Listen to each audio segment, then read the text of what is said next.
And good afternoon/evening, ladies and gentlemen. Welcome to Mount St. Joe Baseball as your Lions take on the Wilmington Quakers tonight. A game scheduled to start here in a couple of minutes, along with Blake Watson. I'm Chuck Murray.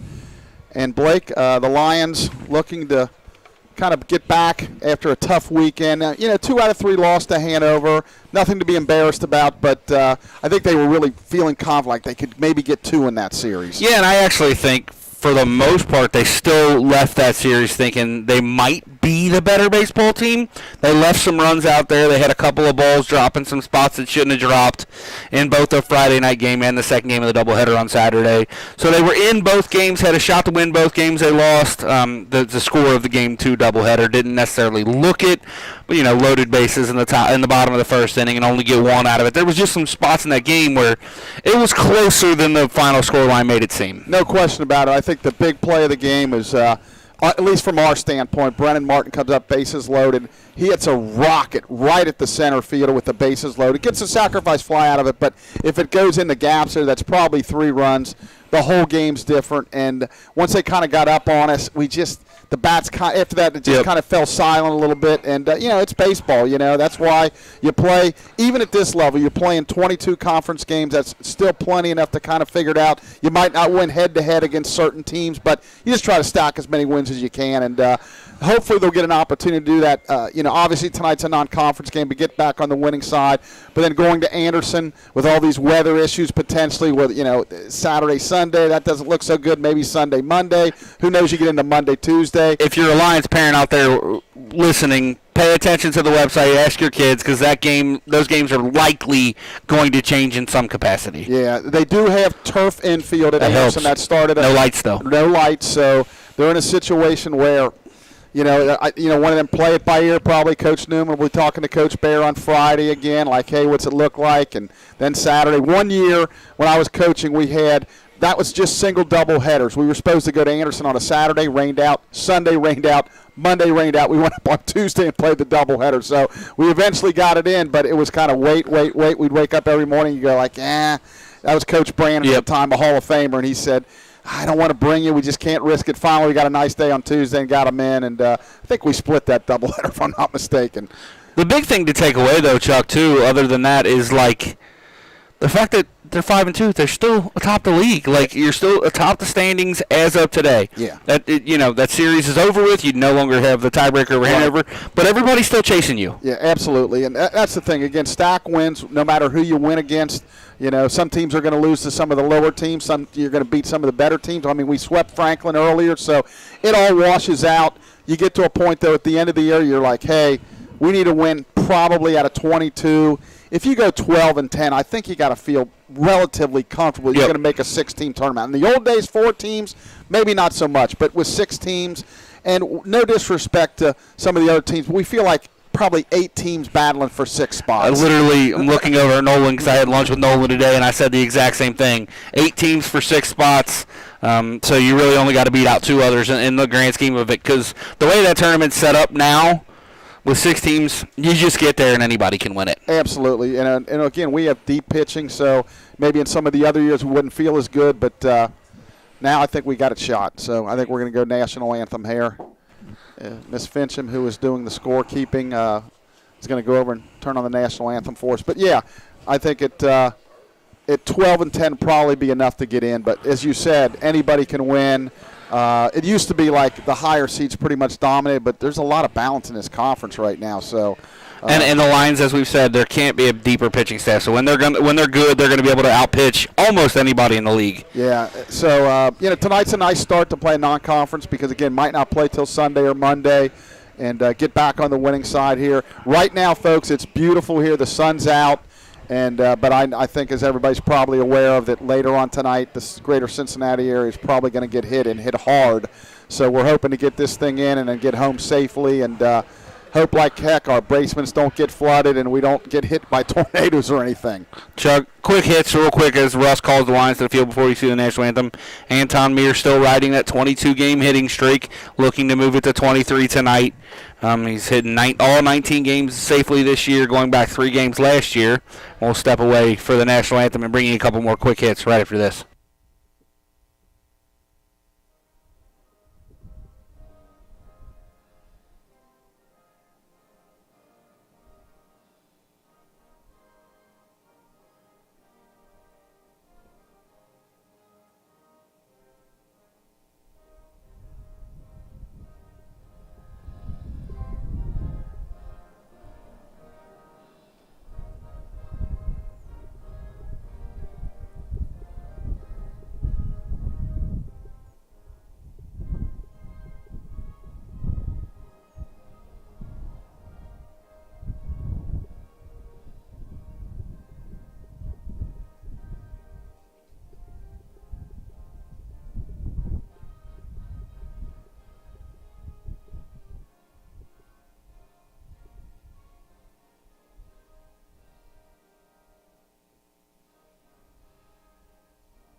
All right, Chuck, we should probably run through starting lineups before we do any more of my little quick hits. I'll do Wilmington if you want to do the mount. That's great. Leading it off, the right fielder, number 3, J.C. Calhoun, brother of MSJ Spirit team coordinator Miranda Calhoun, who we hope to see here tonight.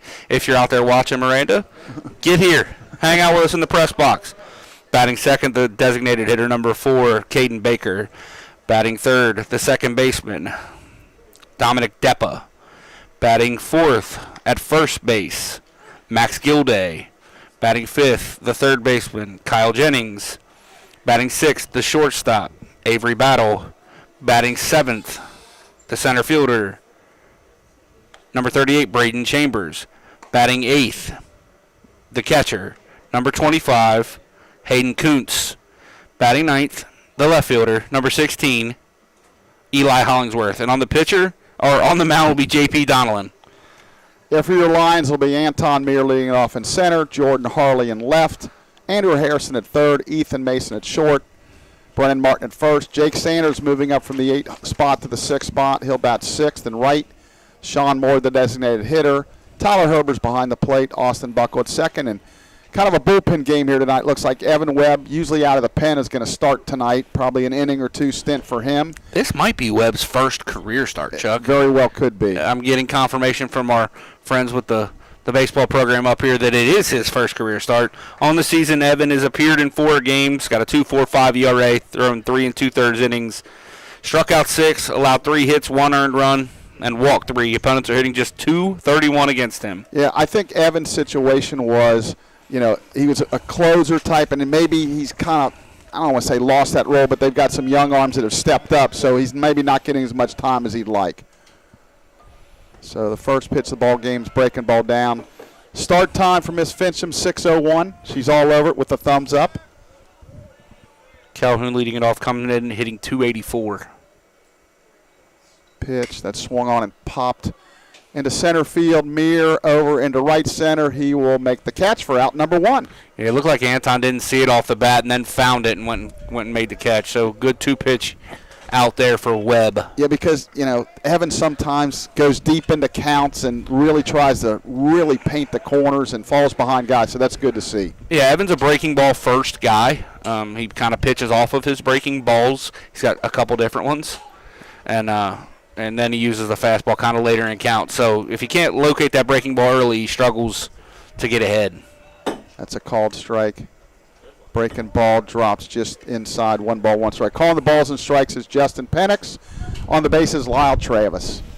Mr. Travis has been around for a long time. Fantastic umpire over there. We go way back. 2 balls, 1 strike. We've had our disagreements over the years, but he's a fine umpire, as is Justin. He kind of reminds me of the old Mills Lane. I'm firm, but I'm fair. Yep. 2 balls, 1 strike. Pitch. Kind of came back to get it. Yep. Yeah, he's asking about maybe a little bit outside, but Justin's been known to give a couple inches off the plate, especially in the right-handed bat or in the outside corner batter's box. 2-2. Slurve there. Big curveball swung on and missed for out number 2. So 2 up, 2 down for Wilmington. That'll bring up Deppa. I made a joke to Coach Doros right before I came up here to the box, Chuck, that Webb's going to go out and throw about a 7-pitch inning. You're going to have to go to him again. You might just find a starter. There you go.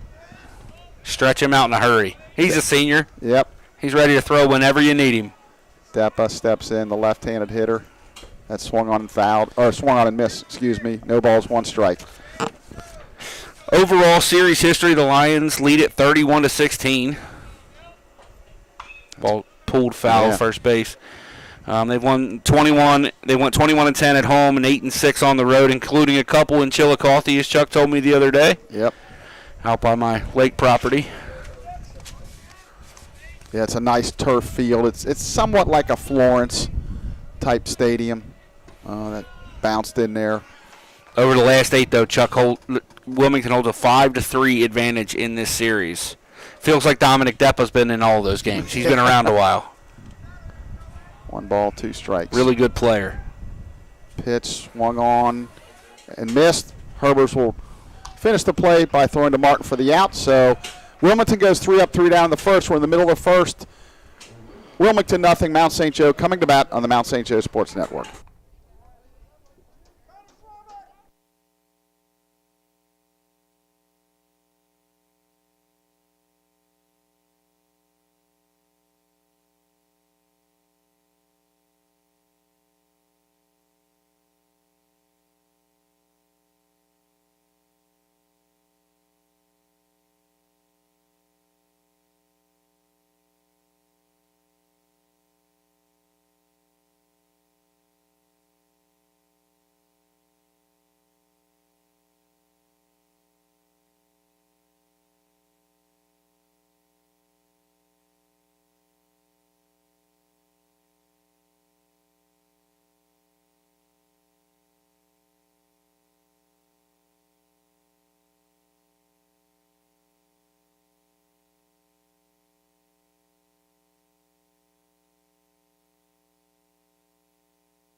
We're back for the bottom of the first. It'll be Meir, Harley, and Harrison to face Donelon.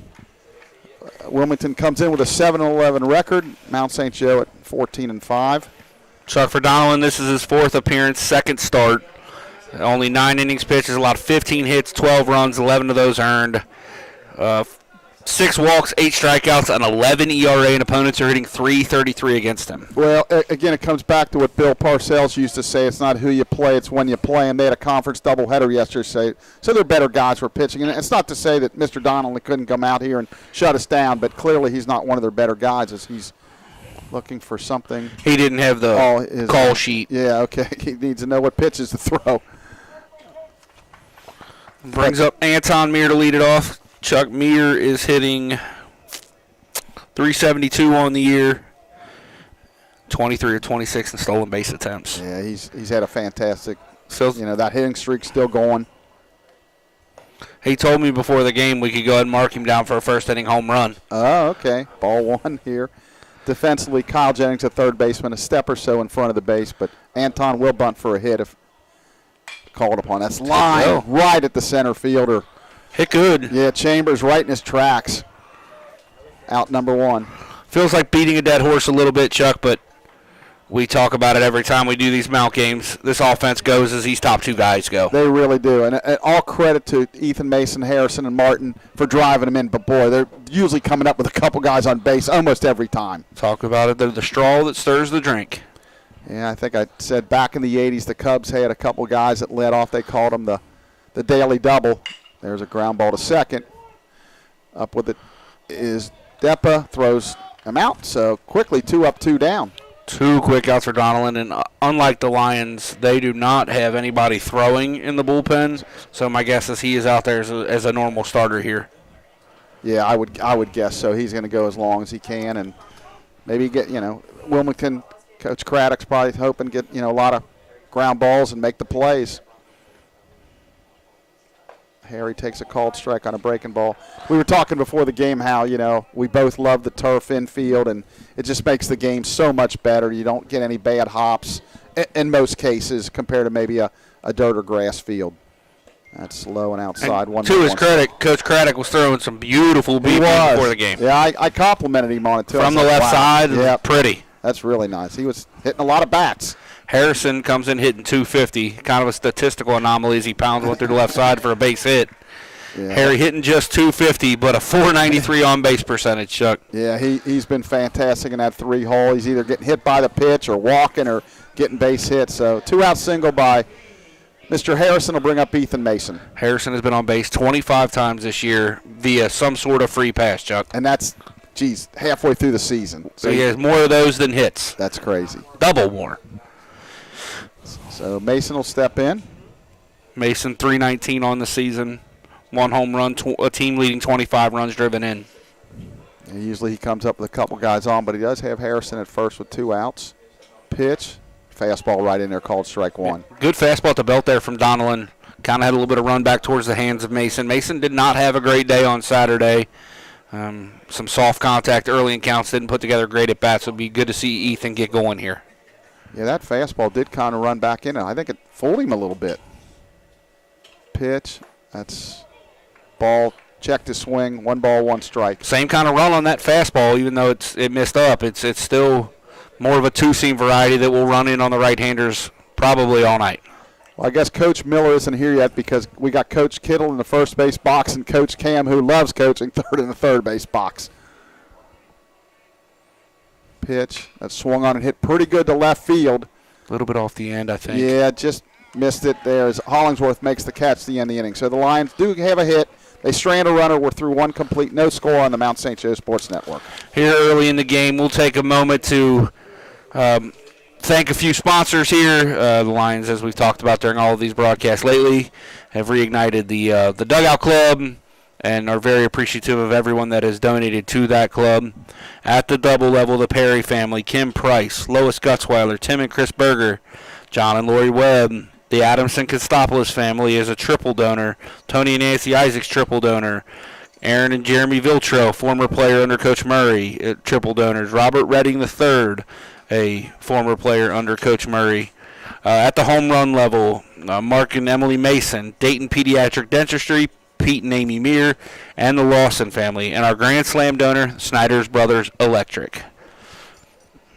So we'll get back out there. It looks like Daniel Brayton will pitch the second inning. We'll get you his numbers and any other changes when we get back here on the MSJ Sports Network.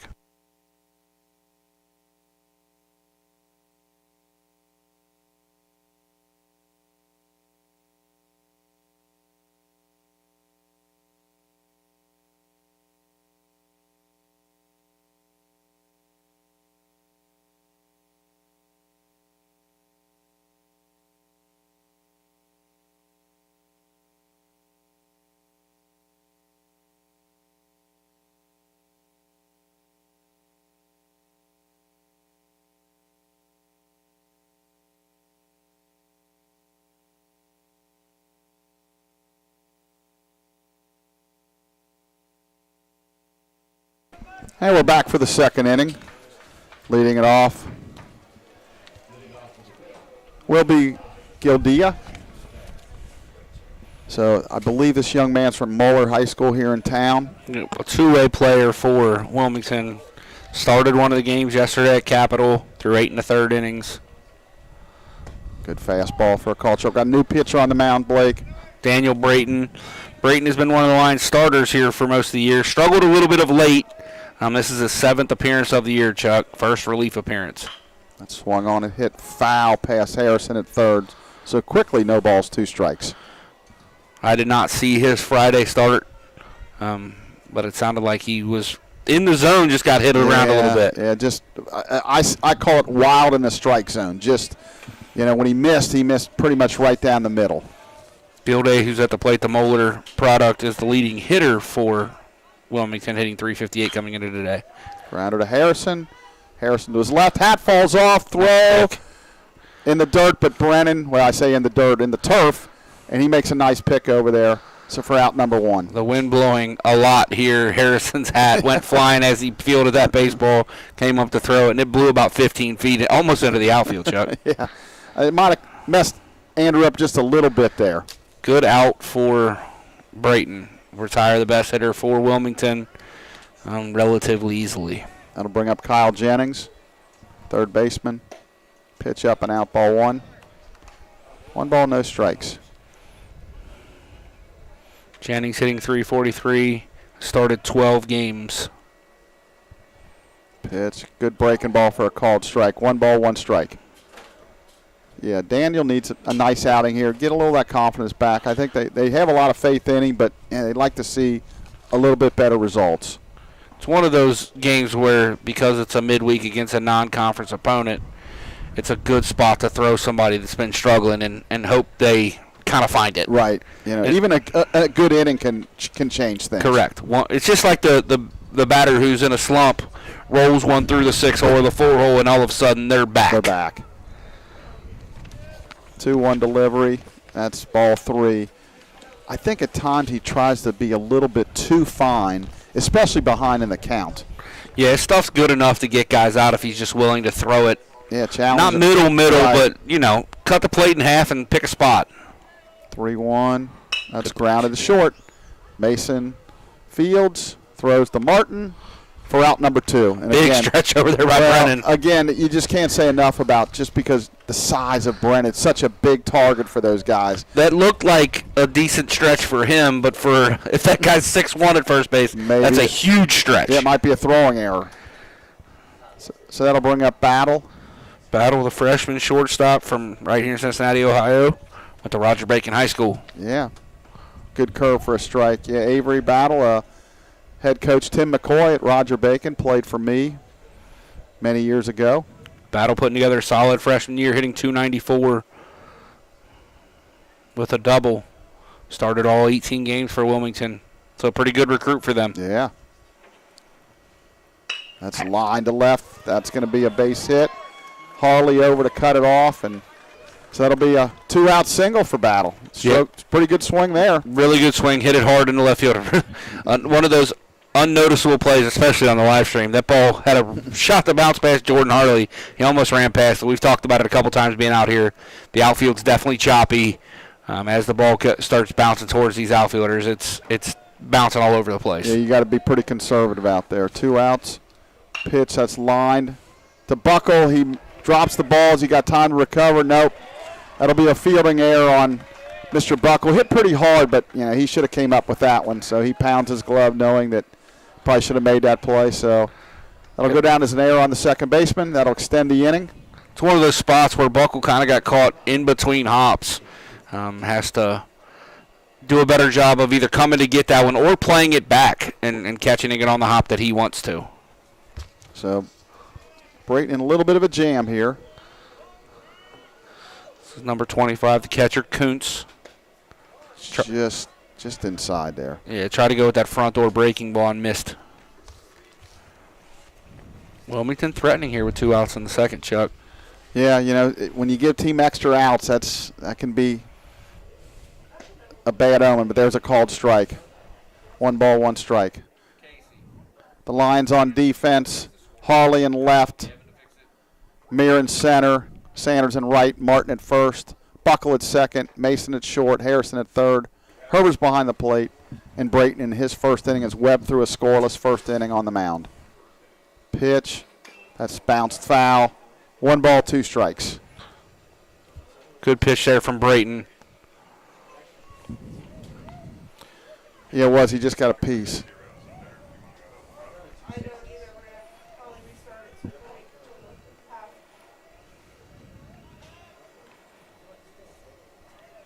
Having a little trouble with the scoreboard, Chuck. I'm going to go over between innings and try to fix it. Pitch. Swung on and missed. That'll end the inning. Lions allow a hit and an error, but Wilmington does not score. We're in the middle of the second. No score on the Mount St. Joe Sports Network.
All right, we're back for the bottom of the second. Now we got Coach Miller has arrived, so he'll go back to his customary first base, and Coach Kittle will go to third. And Coach Cam got an inning out of it, so he's probably at least somewhat happy.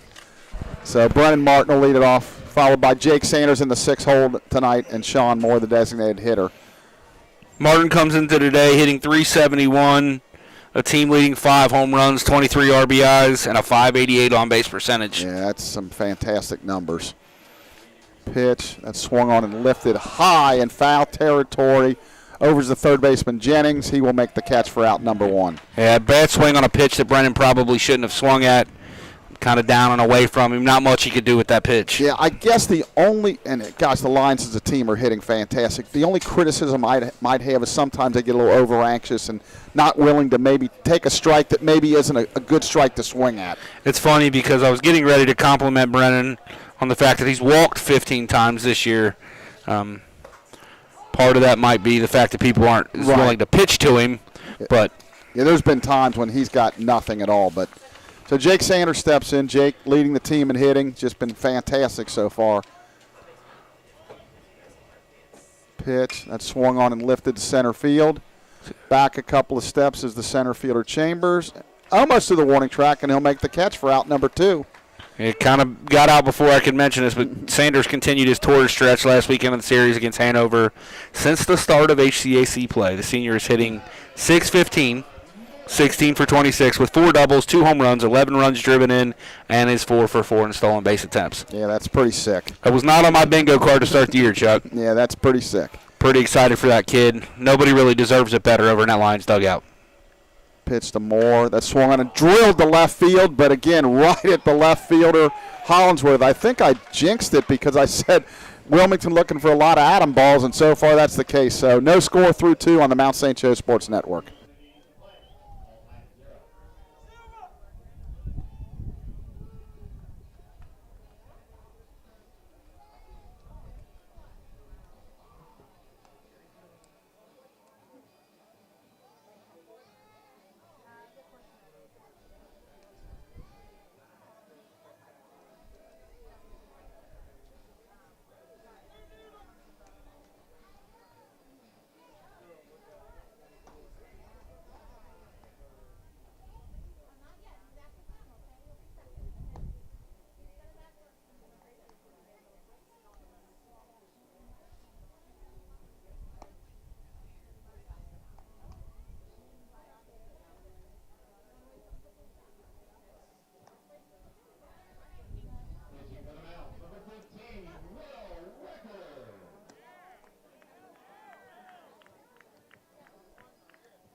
All right, we're back. New pitcher on the mound for the Lions, Ryan Caulfield. You got his numbers, Blake? Yeah, this is his 6th appearance of the game, and staying with this bullpen game that Coach Doros told us about. Ryan is .284 ERA through 6 1/3, has allowed 7 hits, struck out 8. Opponents hitting .269. So Eli Hollingsworth will lead it off for Wilmington, then the top of the order. Caulfield throws from the third base side of the rubber. First pitch is a ball high, 1 ball, no strikes. Outfield pretty much straight away. Infield deep. Harrison a step or 2 behind third as the ball's fouled away over the Wilmington dugout. Wilmington in the right first base dugout. Mount St. Joe in the third. Again, if you've never been here, the infield is turf. The outfield is natural grass.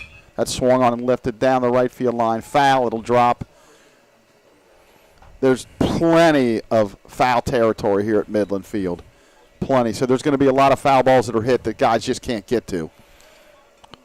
Chuck, it's good to see Kolf get out there again. It's been a little while since he's been on the rubber. This is exactly the way Coach Doros kind of planned it out here, and the hope was for Webb and Caulfield to see the top of the Wilmington lineup to kind of prep for those. Okay. Oh, Lyle Travis, the base umpire, wants the ball thrown out. I don't understand what the deal was with that. Yeah, because if he would have looked at it, he would have thrown it out himself. So a little bit confused on that, but Ryan with a curveball. Ryan did his kind of hurry-up motion there, and boy, it just missed. We'll go with that. Okay. Again, Ryan delivers. That swung on and missed. A good change-up right there. Good arm speed on that. Looks like a fastball out of the hand, and it just dies at the end. So 1 up, 1 down. That'll bring up the leadoff hitter, J.C. Calhoun. Calhoun 0 for 1 in this ball game. Miranda, if you're out there, we're missing you. Need to see that baby. Pitch. It's a called strike. As Blake mentioned earlier, the sister of our wonderful cheer and dance coach, Miranda. Quick pitch, just a little bit outside, and she just recently had her second child, so congrats to her and the family. He was in the office today, Chuck, and okay. That's one cute baby. 1 ball, 1 strike. Pitch. That swung on and popped up in foul territory. Martin chasing. He's calling, and he makes a sliding catch. Very nice play by Brent. As I mentioned, there's a ton of foul territory here, and he slid, and he still had 8 to 10 foot in front of the Wilmington dugout. So nice play by Brennan. Quickly 2 up, 2 down. He does some things that make you think he's a little more athletic than he is. than you would think, and then he misses things that you're like, boy, if you were any athletic at all, you'd catch that ball. Really good play there. So that'll bring up Baker. The lefty delivers a little bit outside, ball one. He struck out his first at bat. And no, he shouldn't play tight end for the Ohio State Buckeyes. All right. Pitch, swung on and missed. Ryan looks very sharp so far. Yeah, it's good to see after not being on the mound for as long as it's been. I believe it's been almost 2 full weeks, Chuck. It might be. I know he didn't see any action in the Hanover I think it's series. been since the Franklin games. That swung on and missed. He took something off of that, so. It's been 10 1 ball, 2 days. strike. Okay, one ball, 2 strikes. Monday's the Franklin series. Has to be. Yep. Yeah, because the Lions played no midweeks last week. Pitch, that swung on and missed. Herbers, they're going to just say he caught it on a fly. So Wilmington, nothing across in the third. Middle of the third, no score on the Mount St. Joe Sports Network.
So we're back for the bottom of the third. No score so far.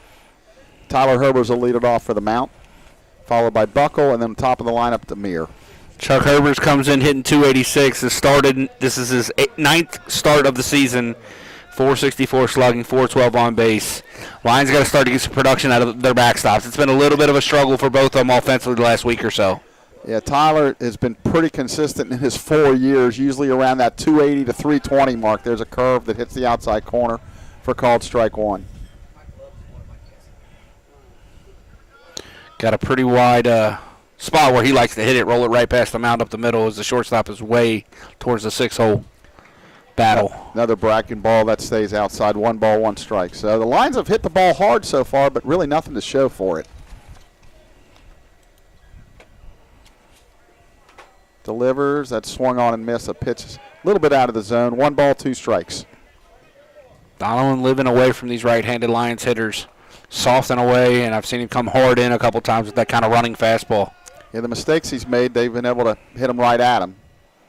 1-2. That swung on and missed at a pitch up and out. So Herbers is gone, and that'll bring up Buckle, the freshman from Hamilton-Baden, who also plays on the Mount football team. Here with 1 out in the third. Lions with only 1 hit. Actually, both teams only with 1 hit. Yeah, speaking of football, talking to Miles Harding the other day about, how excited they are. They're going to have a lot of new guys this coming year, and that pitch is outside. And I think the guys that are back are kind of excited because they know, hey, there's a shot to play. Right. Yeah. It was a great senior class, as we know. 3 or 4 in a row, actually. Yeah, so they feel like now's my chance. Pitch, that Swan line down the right field down. line. That's Yep. going to be a fair ball. That's going to be extra bases. Buckle hits first and rounds into second. He'll coast in with a stand-up double. That's really good to see out of Austin to use the right side. Early in the season, he was almost dead pool, Chuck, and the way he plays the game, being able to use the right side of the field is huge. Yeah, a really good 9-hole hitter, almost like a double leadoff. So the Lions do have a runner in scoring position. Meir will step in. Anton lined hard to center field in his first at bat. Again, as you mentioned, working on that 22-game hitting streak. Yep, got to find a base hit here somewhere to get to 23. Which is a school record, by the way. Past that, the first game against Hanover. Stretch. Couple checks. pitch. He's going to show bunt, and that's going to be a base hit. That's going to be number 23, folks. Should have never thrown it, but nice athletic play. But that'll be a bunt single for Anton. A beautiful bunt up the third base line. That's what you say, perfect or foul, and that was perfect. Yeah, it was perfect. So first and third, I'm thinking Anton will be on the move here very quickly with Mr. Harley at the plate. So the Lions with a chance to get on the board first. So, again, a really good bunt single there. Chuck, if you're the Lions or Anton, you know he's on his own. Are you trying to go first pitch? I'm going first pitch. And if you do you expect Harley to give you one? Yes. Yes and yes. They're going to throw to first, kind of leaning a little bit, but he gets back. Anton second in MSJ career stolen bases now. With Buckle at third and great speed at third base as well. If they throw through, it is a run for the Lions. Yeah, if they throw through, he's coming home, or at least he should. Stretch Mir with a pretty good lead at first. They're going to throw. He's leaning again, but he gets back. It's close. Yeah, so there's really no mystery to kind of what Anton wants to do here. So one thing we don't want is for him to get picked off. The one thing I remember doing, not play-by-play, but years ago in this press box, and I believe Coach Renner called like 7 or 8 straight pickoffs, and I'm like, man, you're up here flirting with damage, and the 8th one went down the right field line. Well, usually when you throw over that many times, it's either a wild throw or a pickoff. It's very rarely does it end up being status quo. And it was a very similar situation, first and third. It gave him a run, and then they still had a runner at third. Picked off again. Anton back in standing that time, so I think he's figured out Mr. Donald's move. Well, I think he wanted to go on the first pitch, but a couple of plays where he was leaning, so he decided to hang on that first pitch. But I think he's going to go here, trying to get – nope, not going. That's fouled off, so it's no balls, 2 strikes. So now it's a situation where Jordan's trying to just move the ball. Very, very difficult to double up. So anything on the ground here should get a run in. No balls, 2 strikes. Mir bluffing. Does not go. And up and out. 1 ball, 2 strikes. A little surprised at this point. Coach Kittle flashing signs, but I really believe Anton's on his own, unless they gave him a no-steal sign, which would be really hard to believe. 1 ball, 2 strikes. Donovan looks to be getting to the plate pretty quickly. He is. That's going on. That's ground ball up the middle, a diving stop. Play. They'll get the force at second. A fantastic stop there by the freshman Battle to get Mir on the force. That'll be an RBI ground out, fielder's choice. So the Lions get on the tough part about that is if Anton would have had the opportunity, he did have the opportunity, would have stolen that bag, that's a hit for Jordan. Yeah, I'm a little surprised that he didn't go. I know he was going on the first pitch, and then he backed off. So we'll see if Mr. Harley's going to take off here. 2 outs, try to get another runner in scoring position. Lions take a 1-0 lead. Harry is 1 for 1 in the ballgame, had that base hit into left field, so Jordan could get up to second. Pitch is up. Lions lead 1-0, out hitting them 3-1 at this point. We do have an error. On deck, Ethan Mason. He lined to left his first at bat. Jordan does not go. Inside. Almost a patented Harry special. It's interesting because Mr. Travis, and if you listen to this later, you'll know if you're behind the plate, a lot of times you don't let them guys get first base if they get hit by the pitch. He's going to throw to first. Not to say you're wrong all the time, just stating a fact. Happens to be at the behind the dish when those plays happen more often. Yep. And sometimes he's 100% right.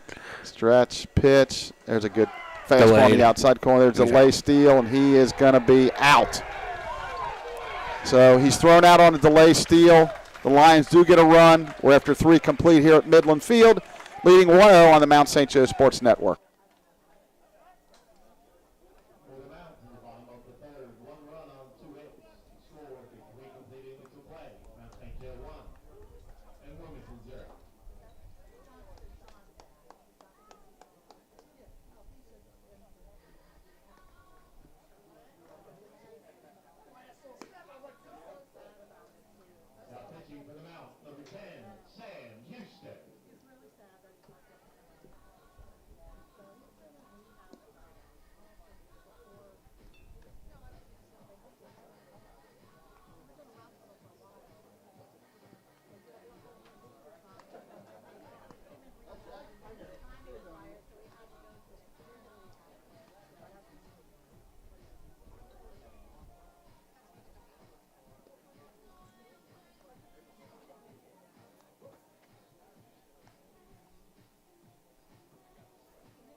back for the top of the fourth inning. We have a visitor up here in the press box, Coach Dave Evans, the godfather of Midland baseball here, cracking us up here in between innings. Was fortunate enough to coach with Dave for 4 years way back. In fact, Luke Collinsworth, I was able to coach his uncles, and Coach Evans and me were together for those years. Those were a lot of fun. Ball one low. 1 ball, no strikes. To Depa, 0 for 1, struck out his first at bat. New pitcher is Sam Houston, left-hander for the Lions. Pitch, a breaking ball, 2 balls, no strikes. Sam comes in with a 1-1 record, his 4th appearance, first in relief. 1-1 with a 5.91 ERA and 10 2/3, 12 hits. That's ball 3. 3 balls, no strikes. Sam has walked 8 and 10 2/3. 3-0 pitch. That misses, ball 4. So a 4-pitch walk. Never a good start.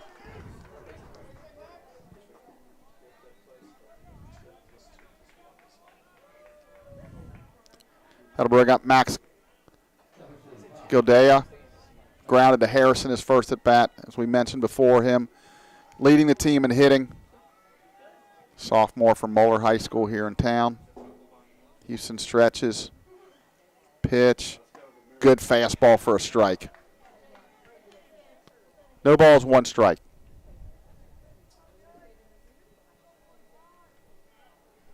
Stretch. Pitch. Fastball just missed outside.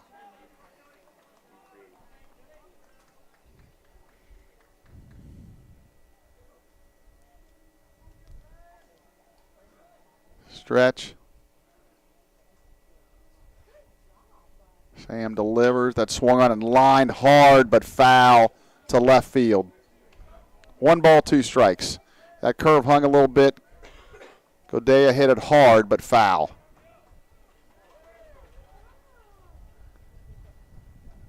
I think the lights are starting to come on here.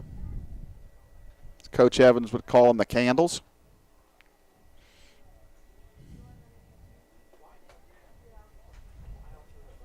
One ball, 2 strikes. No outs. We play the 4th inning.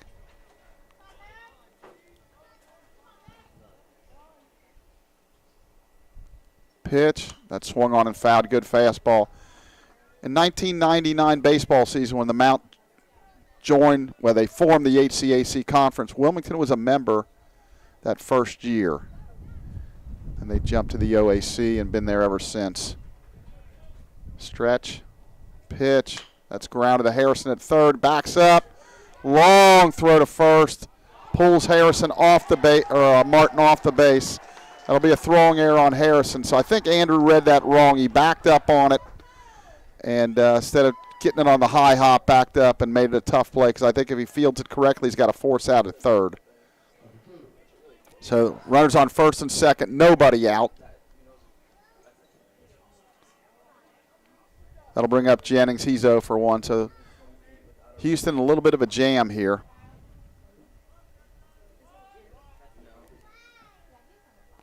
Pitch. Called strike. Coach Barry Craddock in the third base box. Been a head coach at Denison and Worcester. He's had an outstanding career as a coach in his 2nd year at Wilmington. Going to show bunt. He bunts it to third. Harrison on the run, throws, got the out. Very nice sacrifice bunt there. That'll go 5-4. So the runners move up. Execution, very nice. Harrison had to make a nice play, or that would have been bases loaded, no outs. Good read there by Andrew. So that'll bring up Battle, the freshman shortstop from Roger Bacon. He had a base hit his last at bat. Good-looking player. Houston out of the stretch. Infield's back. That ball's inside. 1 ball, no strikes.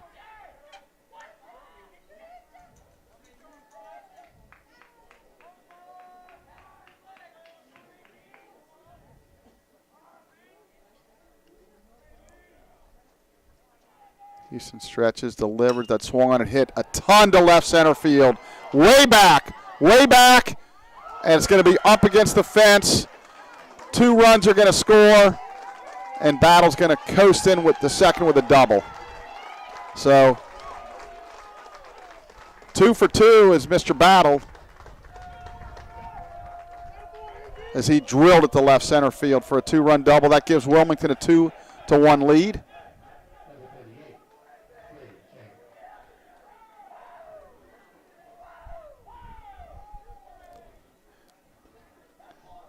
Double to left center.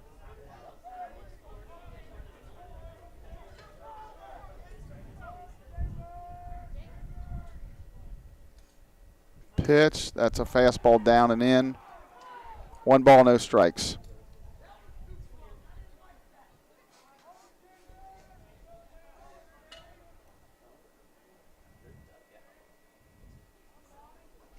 Stretch, pitch, that's fouled straight back.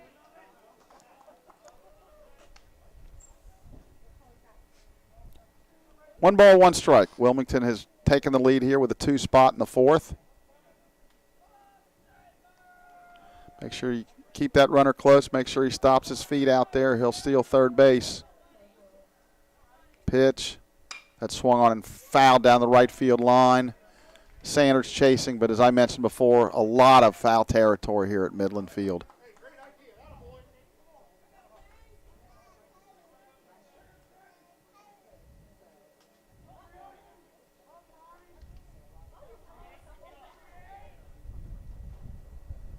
Houston looks in for the sign. He's got what he wants. Stretch. Here it comes.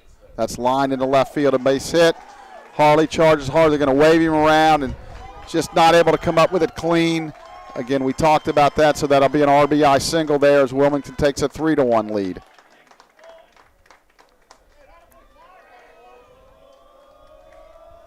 So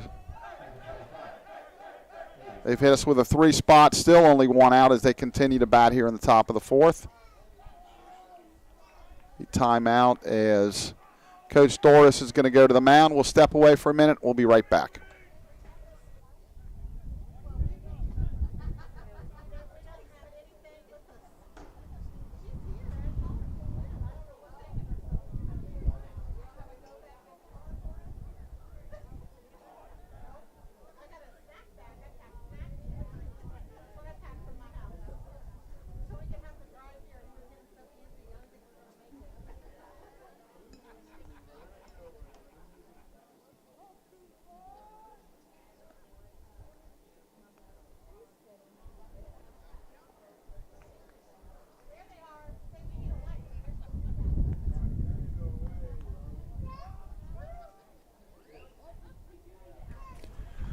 So the meeting is over.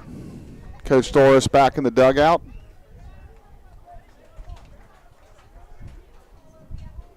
Houston stretches, delivers. There's a called strike outside corner.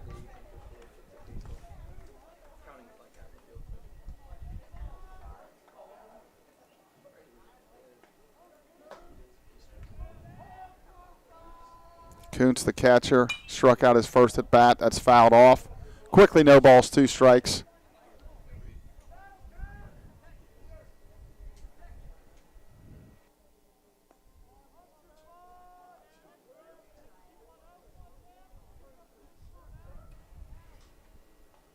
The 0-2, that's swung on and lifted down the right field line. That's trouble. Sanders over. It's going to drop in front of him, a base hit. And that'll move the runners up, first and second. Just a little bit of a bloop into right field right along the right field line. So Wilmington continuing to put base runners on. That'll bring up Hollinsworth, the number 9 hole hitter. Sam could really use a ground ball here, turn a double play here and get out of this mess. 3 runs in, still only 1 out. Stretch. Pitch, that's swung on and lifted to right center. Sanders over, makes a nice running catch. So Jake with a really nice running catch in right center field for the second out of the inning.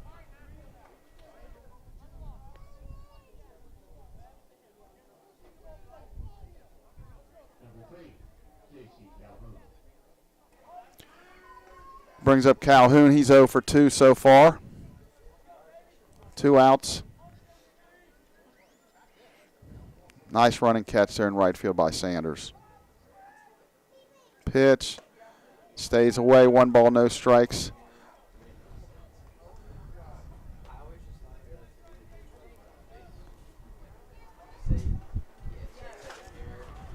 Awfully windy here tonight.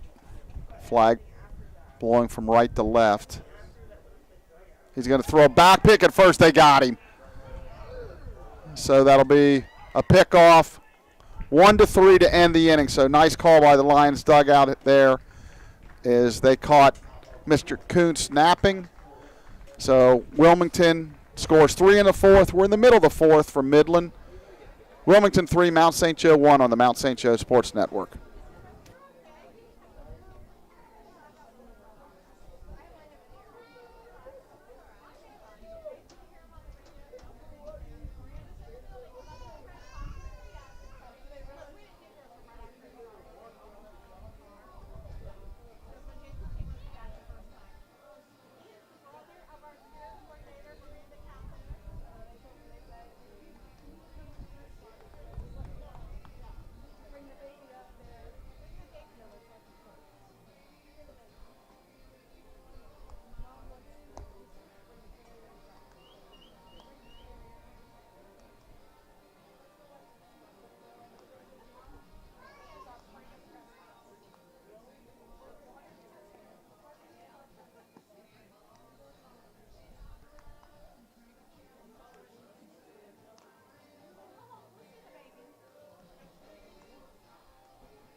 We're back for the top of the 5th. Lions trail 3-1. Want to give a shout out to former Midland and Mount St. Joe player Doc Wheel, and his son plays for the Chattanooga Mocs.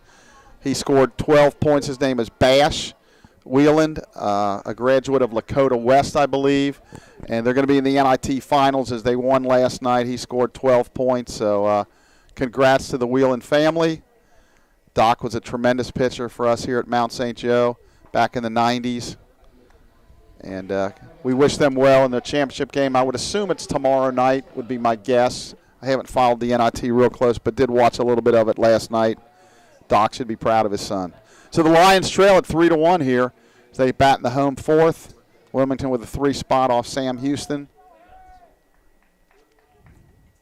Pitch. Curveball drops right in there. Donlin still on the hill. No balls, 1 strike. We're in the bottom of the 4th here.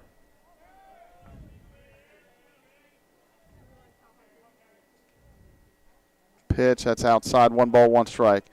It'll be Harrison, Mason, and Martin, and Sanders, and hopefully a lot more here. They face Donlin, the right-hander. Kicks and fires. That swung on and lined hard, but foul down the left field line. Andrew turned on it, hit it really hard, but it went foul. So 1 ball, 2 strikes. Got a lot of help here tonight. We got Gavin Rupert, Kendrick Riley over there helping out to the left of us. That swung on and popped up foul. It is playable, and making the catch is Kuntz for out number 1. I'll bring up Ethan Mason, and then we've got Luke Collinsworth in here, Casey Fincham, our producer, scorekeeper. Got some guys up here running the gun. Of course, the great Dave Evans up here with us too.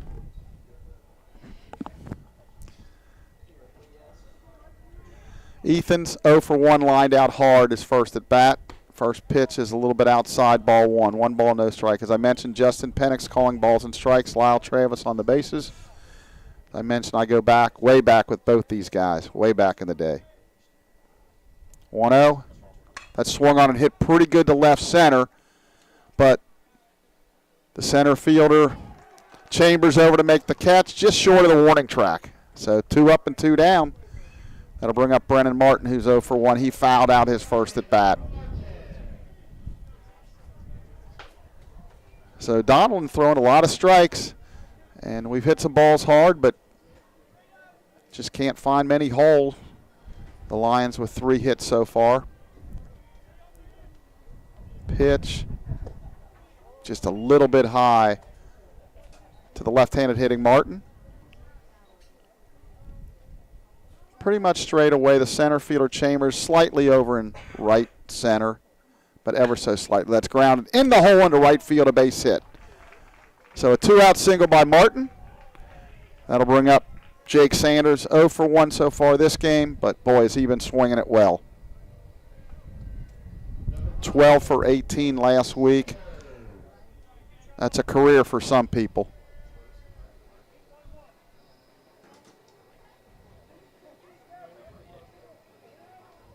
If you don't know Jake's story, kind of came in as a infielder, outfielder, pitcher, kind of really didn't know what they were going to do with him for the first couple of years, was playing a little bit of everything. Thought he was going to be a pitcher only. There's a curve, drops in there, no balls, 1 strike, and then started playing some outfield, DH'd a little bit last year and had some success, and this year, as a senior, he's put it all together. No balls, 1 strike. Pitch. That swung on and lined into left field for another base hit. Past the outstretched dive of Battle. So after the first 2 retired, the Lions have back-to-back hits, and they're going to threaten here with 2 outs as the designated hitter Sean Moore steps up. Sean came in hitting .361. He's 0 for 1 so far. So after 2 quick outs, the Lions get back-to-back singles here. Chance to cut into this lead. Stretch Martin. His lead. That's low and outside, ball 1, 1 ball, no strikes.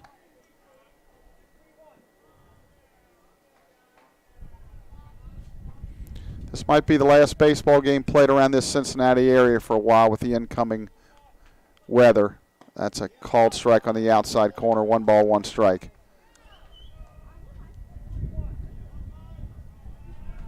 Better have a rowboat or a canoe or something, because it's going to rain like crazy here is what they're forecasting. 1-1.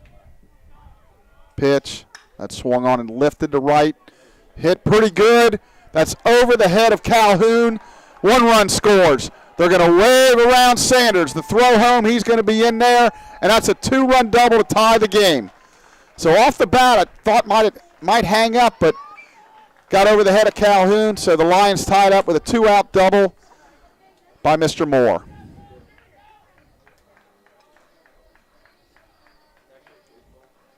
Sean with a big 2-out, 2-run double. Ties the game up. Tyler Herbers will step in. It's the Lions' 5th hit on the day.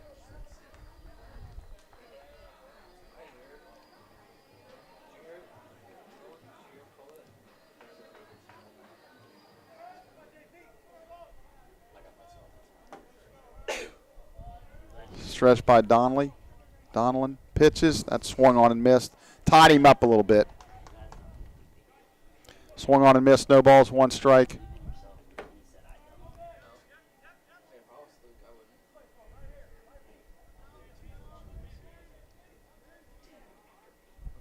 Donlin looks in. Checks the runner. Delivers home. Just inside. 2 balls, 1 strike.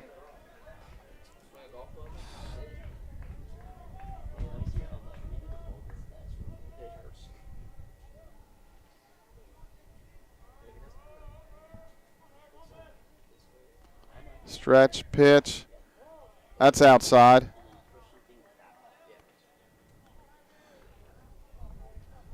Three balls, 1 strike.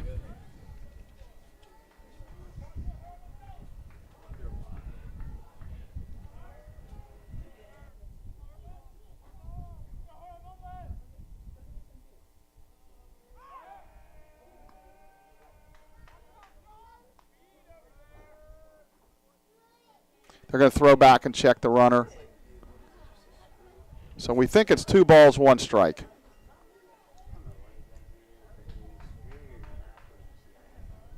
Donlin, the right-hander, sets. Looks back at Moore. Delivers. That swung on and fouled off. Kind of reached for that. A little bit outside. And everybody's worried about if their car's getting hit back there. Check mine. 2 balls, 2 strikes, 2 outs. And one night I was up at a game at Prasco Park. Big East Tournament Xavier's playing, came back and found a surprise. My windshield had been hit. 2 balls, 2 strikes, 2 outs. Pitch, that's down low, ball 3. So we'll have a payoff pitch, full count. Second baseman Deppa's hat flew off out there. Does it look safe out there, Luke? I think so. All right, so we. Might have hit the barn or something in the back. I don't think that's what the loud noise was. Full count, 2 outs. Runners off on the swing with 2 outs, 2 strikes. That's fouled off. Herbers hangs in there. Lions with a go-ahead run out at second. They've tied it with a 2 spot here in the 4th to make it a 3-3 game. We'll see if Houston goes back out there, if they bring in another pitcher. Pretty much a bullpen day. Stretch. Payoff. That's way outside, ball 4. So Herbers with a 2-out walk. First and second. That'll bring up Buckle. Buckle 1 for 1 with that double down the right field line, his first at bat.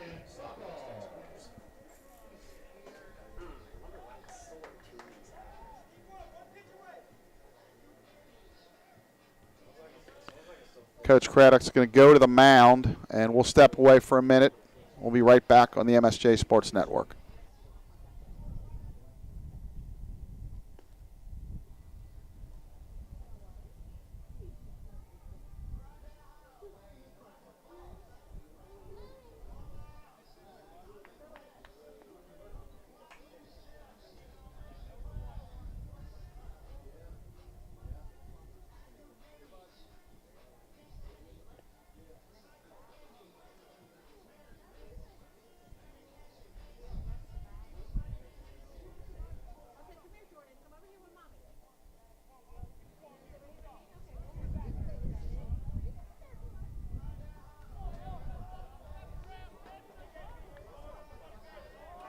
So the meeting is over. Donlin stays in the game to face Buckle. 2 outs here as we play the bottom of the 4th. Stretch, pitch. Pitch is a good fastball in the inside corner. No balls, 1 strike. Kind of tied Austin up there. He couldn't pull the trigger. On deck's Anton Meir.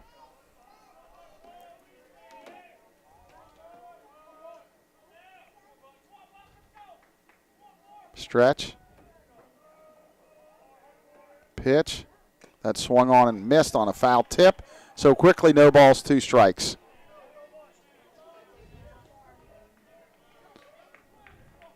We mentioned this on previous broadcasts. These Wasps really love this press box. We got one flying around here and one flying around there, and looks like one got in here. No, I guess it's on the outside. That's weakly grounded to second.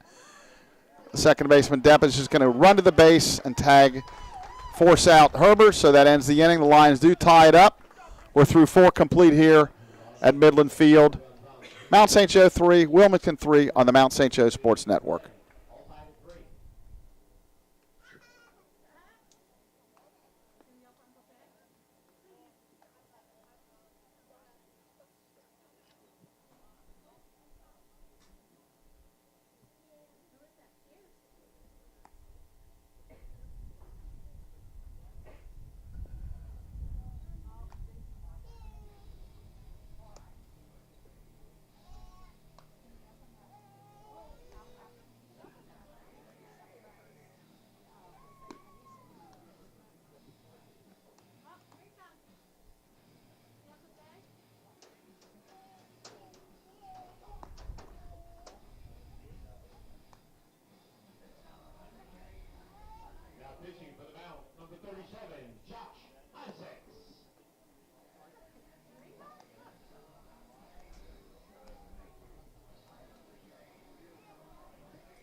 We're back for the top of the 5th. New pitcher for the Lions is Josh Isaacs. Josh is 2-0 on the year. This will be his 6th appearance. 9 and a third innings, 11 hits, 5 earned runs, 6 walks, does have 12 strikeouts, a 4.82 ERA. So the Lions continue to kind of go one inning at a time with a lot of these guys, trying to get as many pitchers work as they can here. Is, again, probably won't play until Sunday at the earliest if the forecast holds up. Yeah, it's so blurry though, you can barely see. So the big right-hander will face Calhoun, Baker, and Deppa as we have a tie ball game here as we go to the 5th.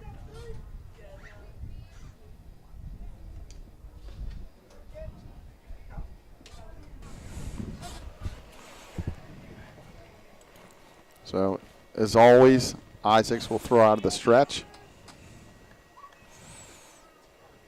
Delivers. Pitches high, ball 1 ball, no strikes. Chuck, big bounce back there in the 4th for the Lions. Kind of get those 2 back was huge, especially with everything coming with 2 outs. Yeah, that was big because, again, when somebody does that to you, you want to try to answer back as quickly as you can. So, tied it right back up. Pitch, ball 2.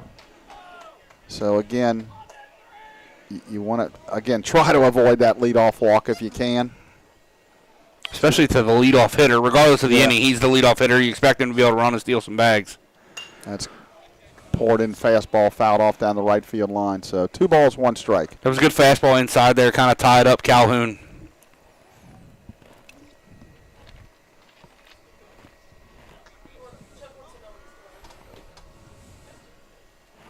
Two balls, 1 strike. Pitch, that's fouled straight back. Isaacs at about 84, 85 mile an hour here. He's been higher at times. And again, it's not always the velocity, even though you love it. It's just the command and be able to spot your pitches and hit your spots. 2-2. Here it comes. Good nice breaking pitch. ball in there. It froze. Yeah, Froze Mr. Calhoun. He knew that right away, Yeah, Chuck. He yeah. didn't say a word. He just tipped his cap and went to the dugout. It was a great front door breaking ball there from Isaacs. Yeah, sometimes you just got to tip your hat, and that was one of them pitches right there. So nice job by Isaacs to bounce back after falling behind 2-0. So that'll bring up Baker. He's 0 for 2 with a couple of strikeouts. Pitch. That's poured in there. Popped up. Foul territory. Herber's there, and he makes the catch.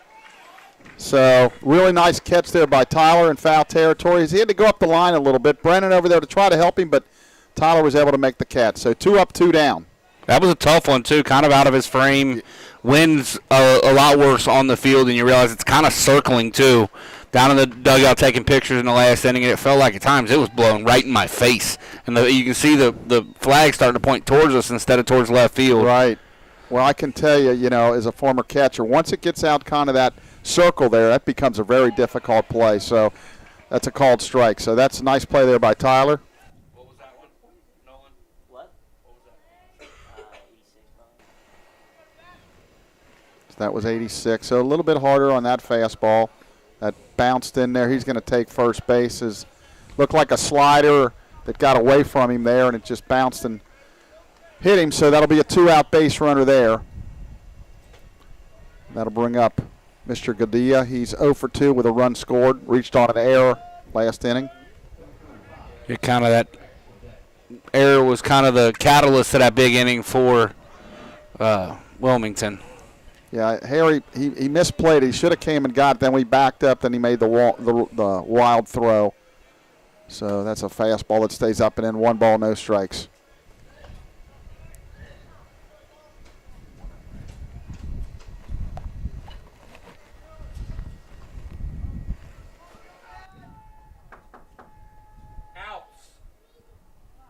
That's up and out. 2 balls, no strikes. So Isaacs falls behind.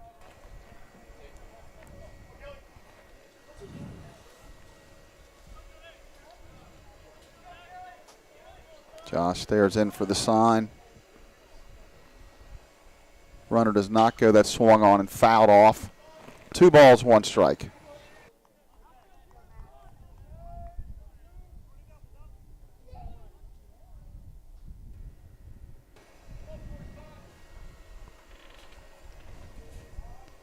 Isaacs checks Depa. Stretch. Pitch.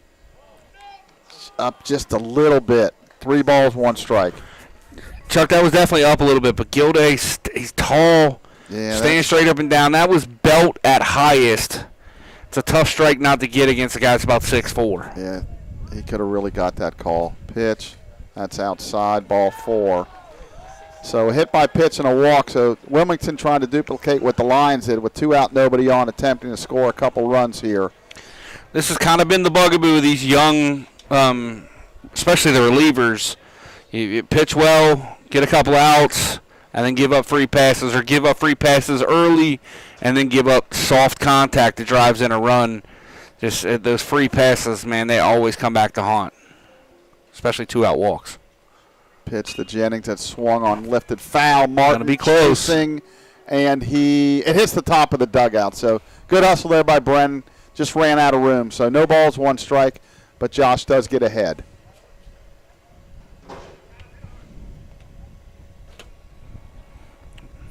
Big spot as we're already in the 5th here, Chuck. Yeah, what Yogi used to say, it's getting late early.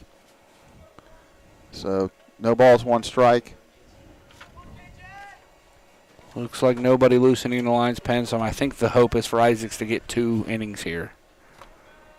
Pitch, that's line to left field. Harley comes in, and he makes the catch. That was a bullet that Jordan came in on right off the shoelaces. So made a good sliding catch. Yeah, Wilmington, no runs, no hits. Couple runners left on base. We're halfway home of this game at Midland Field. 3-all on the Mount St. Joe Sports Network.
And we're back for the bottom of the 5th inning. Lions need to break this tie here, and to bring in the action is Blake Watson. Yeah, Chuck, thanks, man.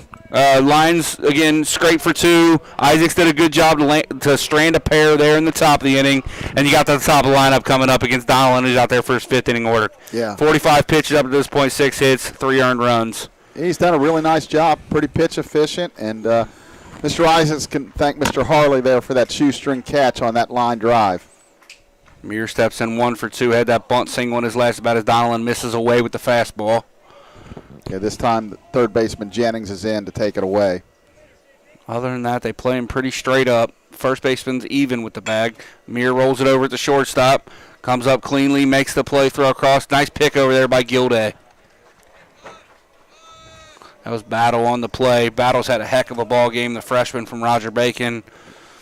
Double on a base hit and playing some decent defense over there at short. Yeah, he looks like a junior senior out there, not a freshman, that's for sure. It'll bring up the Lions left fielder Jordan Harley. What do they say, Chuck? You make a great play, you're always hitting in the next inning, and typically you do something with it. Jordan did have an RBI ground out. First pitch fastball for a strike there to Jordan.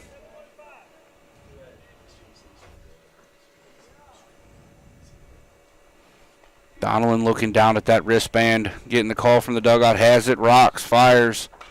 Jordan fouls it off the fence, down the third base line. Kind of a little tardy on that fastball up in the zone.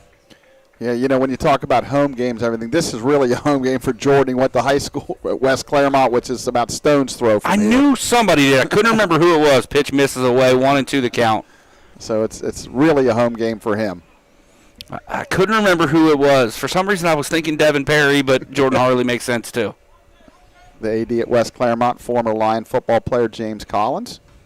Pitch misses in, 2-2 the count. James, a longtime AD at Amelia, and when the schools merged, he became the AD at West Claremont. Used to run intramurals for me back in the 90s. I like it. So I'm going to date myself there a little bit. Ball pulled wide of first base. Coach Miller thought about making a play, but it rolled by him all the way down into the corner. Count stays 2-2 to the left fielder, Jordan Harley. Donald has a call. He's up on the rubber. Working pretty quickly here, Chuck. Gets it downhill, goes to the soft breaking ball, and it just rolls away from Harley to run the count full. Yeah, he does work pretty fast, so you got to like that if you're playing behind him. Full count to the Lions. Left-hander Harley, who swings through a pitch that's already in the mitt for the strikeout. Looks like Jordan's kind of fallen out of there a little bit. He does that at times when he's hitting, but looks like he's fallen out of there. He really struggled here the last week or 10 days. Now, he wasn't going to hit 550. Everybody knew that was correct. But still, it looks like he's struggling just a little bit. Yeah, the balance just looks off in the swing altogether. Yeah, absolutely. That's a good way of putting it. Brings up Harry. Harry 1 for 2 in the ball game. Had the Lions' first hit of the game and just missed that one. Rolled it back over the press box here. Kind of a hanging breaking ball right in the middle of the plate. Yeah, the center fielder Chambers really playing him to pull here. He's over in left center pretty good. Donald has a call. Misses up and away. Yeah, we're in the fifth inning. Andrew hasn't been hit by the pitch or walk yet. That's defying the odds. Yes, it is.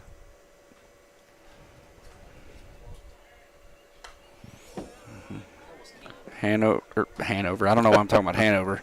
Harry, kind of on that one. Again, missed it straight back. It's not as true as they say in the bigs where if you hit it straight behind you, you're right on it. Yeah. But that looked like a pretty good swing there from Harry. Just kind of missed it. 1-2 to count. Donnelly comes plateward. Ball pulled. Foul. Left side. The third baseman over. Thought the shortstop was going to call him off, but Jennings makes the catch in foul territory. Lions retired in order in the fifth. We're headed to the sixth. 3-3 here on the MSJ Sports Network.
I got to get mine unmuted. I unmuted yours. Mine didn't work. Josh Isaac says I said is back out for his second inning of work. He'll face the hot hitting Battle, who's 2 for 2 with 2 runs driven in and a double in this ball game. Yeah, he's having a pretty good day here. So see if we can make some good pitches to him and get him out. Isaacs comes to plateward, misses up with the fastball. 1-0 the count. Isaacs continues to work exclusively from the stretch. Has a deep breath, comes plateward, fastball right down the pipe. Evens the count 1-1. Yeah, he kind of shook his head like, yeah, that was a good pitch right at the knees. As the Cowboy would say, right down Broadway. Isaacs. Ooh, good pitch on the outside corner. Yeah, for he the strike. painted that. Boy, that's a really good pitch. A little bit of tail on it at the end to come back to the black on the outside of the plate. Let's Gets see if Josh we see ahead. Uncle Charlie here. Herbert setting up away. Nope, Nope, went fastball with the again. fastball. Mason up the middle, gloves it. Has to get rid of it quickly, does. Gets the out at first. Good play there from Ethan going to his glove side. Yeah, really nice play. Maybe took a little longer than I would have hoped for because he gets down the line pretty good. Patted his glove, but was able to make the throw, show that arm off a little bit. Ethan's got a strong arm, but you don't always have to use it. Yeah, I like just getting it out and getting it over there. Brings up Chambers, the center fielder. Chambers 1 for 2 in a ball game with a run driven in. Back in the fourth. Isaacs misses way away, pulls that fastball. Smile out there from Josh.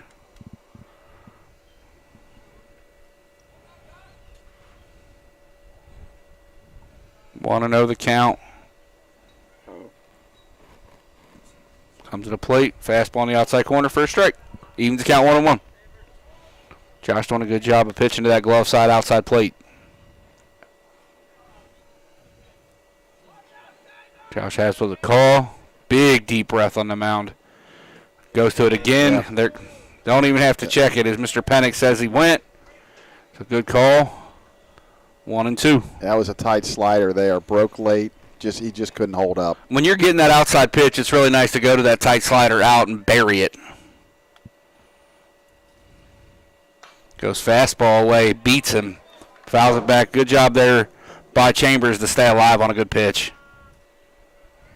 Yeah, I think most people would have thought here comes off speed again, but he went with the fastball. He was able to foul it off and hang in there.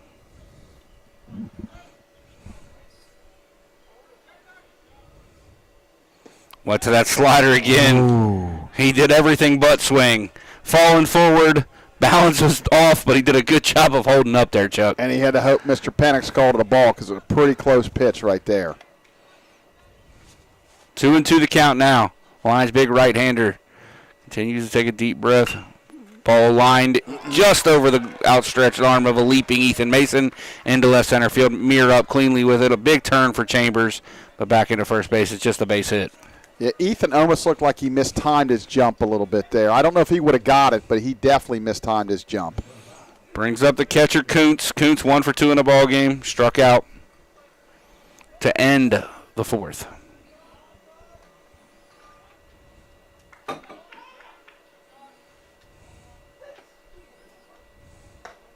Tries to go to that outside fastball to start the at-bat again, and this time he misses. 1-0.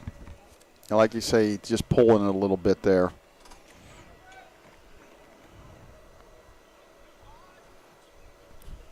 Couple arms getting loose over there for the Lions. Nobody churning it up quickly. This looks like it's probably Isaac's inning. Yeah, it's hard to see. The one player doesn't have a jersey on, so tough to see. Josh pulls it again. 2-0. You get a little bit of dangerous territory here. Kuntz, the number 9-hole hitter. I'm sorry, 8-hole hitter. You don't want to turn that lineup over if you can help it. Nice little roll over to Ethan. Wouldn't upset me at all. Isaacs, steal attempt. Good catch and throw by Herbers, but he's in safely. Yeah, he had a running jump. I could tell he was going to go just by his body language there. Isaacs didn't make him stop his feet. No, and it's 3-0, so.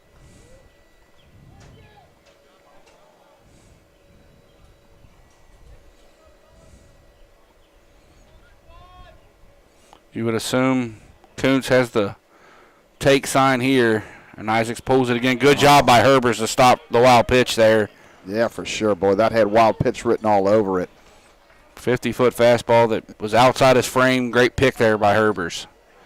Brings up the left fielder, Hollingsworth. Hollingsworth 0 for 2 in the ballgame with a strikeout. Big spot here in this ballgame, Chuck. Yeah, it really is. We're in the sixth, though, in a tie ball game, so. And the top of the lineup standing in the on-deck circle in the form of J.C. Calhoun.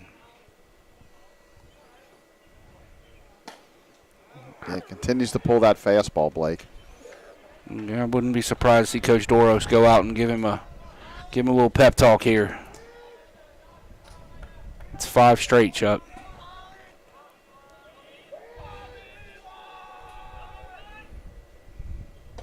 Good pitch on the outside corner. There he found it with the fastball. Yeah, you wonder in a situation like this, do you say, hey, he's going 2 kind of no matter what, or or do you say, hey, we're not going to watch this. We're going to get somebody else in there, try to get out of this jam. So looks like they're going to stick with him for now. Another fastball away. This one fouled back by Hollingsworth. 1-2 the count now. Josh back in the driver's seat of this at bat, Chuck. Yeah, it was really important for him to get ahead here. Really needs to get Hollingsworth with Calhoun up, even though he's hitless today. He's obviously a dangerous hitter leading off. Looks like Caden Morris is getting loose over there in the Lions bullpen. Hit right back through the box. It'll get through for a base hit. Run scoring hit. Going first at third is Kuntz. You flirt with disaster, and sometimes it bites you, Chuck. Yeah, it really does. Looked like he just caught the fastball a little bit too much of the plate. So now they're taking a 4-3 lead, and they have runners on first and third. Never broke stride going from first to third. If Anton comes up clean, he might have had a shot, but Wilmington, again, recognizing that it's a little rough out there, just clearly went first to third without any hesitation. Turns it over to Calhoun, who's 0 for 3 in the ball game, but a tough double play contender here. Runs really well. Was the center fielder for Wilmington when they played us here last year. I think we played at Florence, but at home. Right.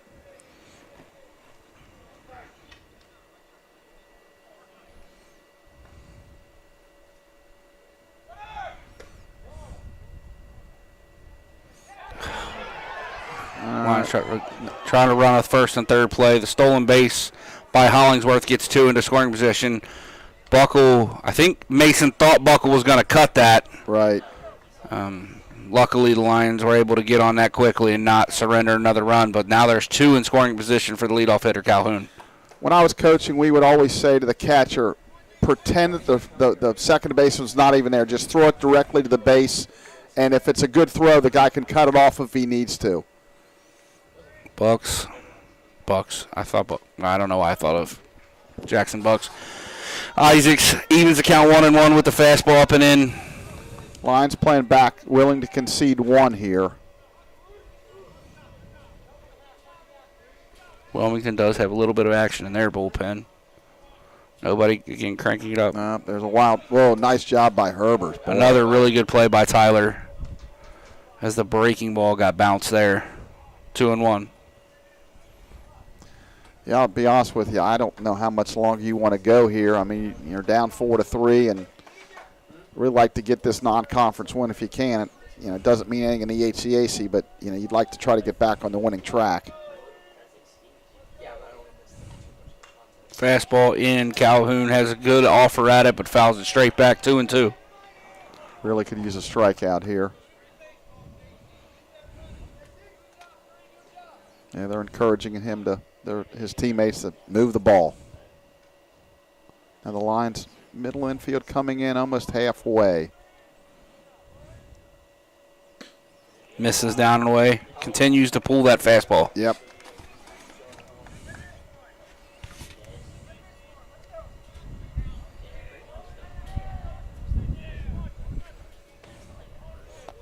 Count is full with 1 out here in the 6th. 1 in for Wilmington. Runners at second and third. Isaacs just misses away to load the bases. Yeah, I think that was a little outside. In the river, as you were talking about on Saturday. Yeah.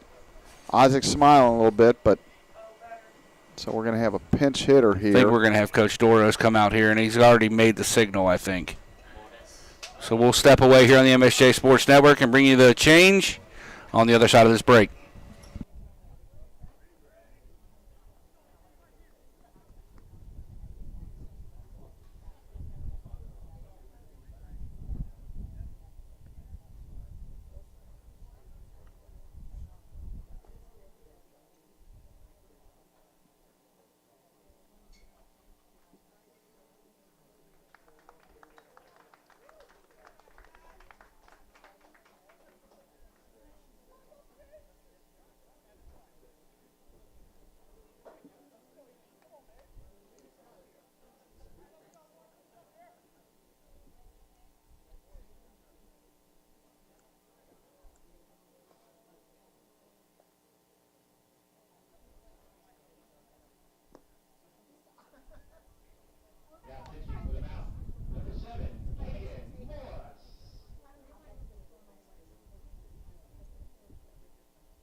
All right, we're back here. The new pitcher for the Lions is number 7, Caden Morris. Chuck, can you tell us a little bit about Caden's year? Yeah, Caden, I affectionately refer to him as Tim Lincecum, the ex-Giants pitcher, kind of looks like him. Caden is 1-0. It's his 6th appearance on the year. 9 1/3, 10 hits, 4 earned runs, 4 walks, 5 strikeouts, an opponent's average of 263, 263, and he is 1-0. In the past, he's been a starter. Kind of this year, he's been used out of the bullpen more, but he's in a heck of a jam here, trying to get out of it, holding him just to 1 run if possible. He'll face a pinch hitter in the designated hitter spot. It's number 43, Evan Brouch. Brouch is only had 8 at-bats on the season. He's 1 for 8. Left-handed hitter. He has the bases loaded here. Morris, strike right down the middle. One thing about Caden, he's going to come in and pound the zone. Yeah, he's used to this role. As I said, he's started some, but he's come into the relief in his career many, many times, and unfortunately in some of these jams. Misses in. Runs the count 1-1.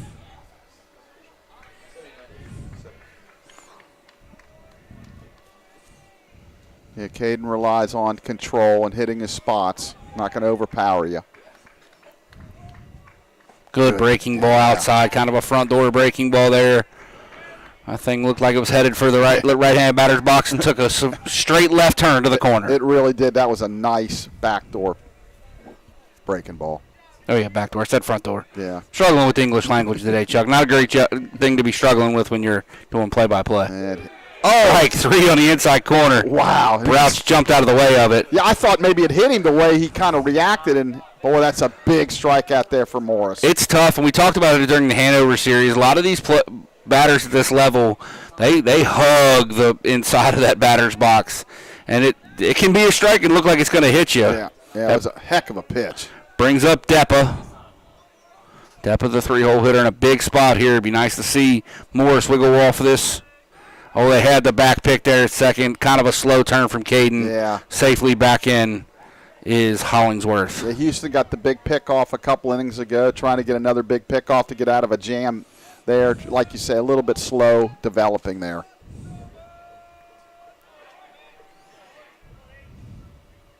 Deppa hits it. It's Mason. Mason should flip it to Buckle and does.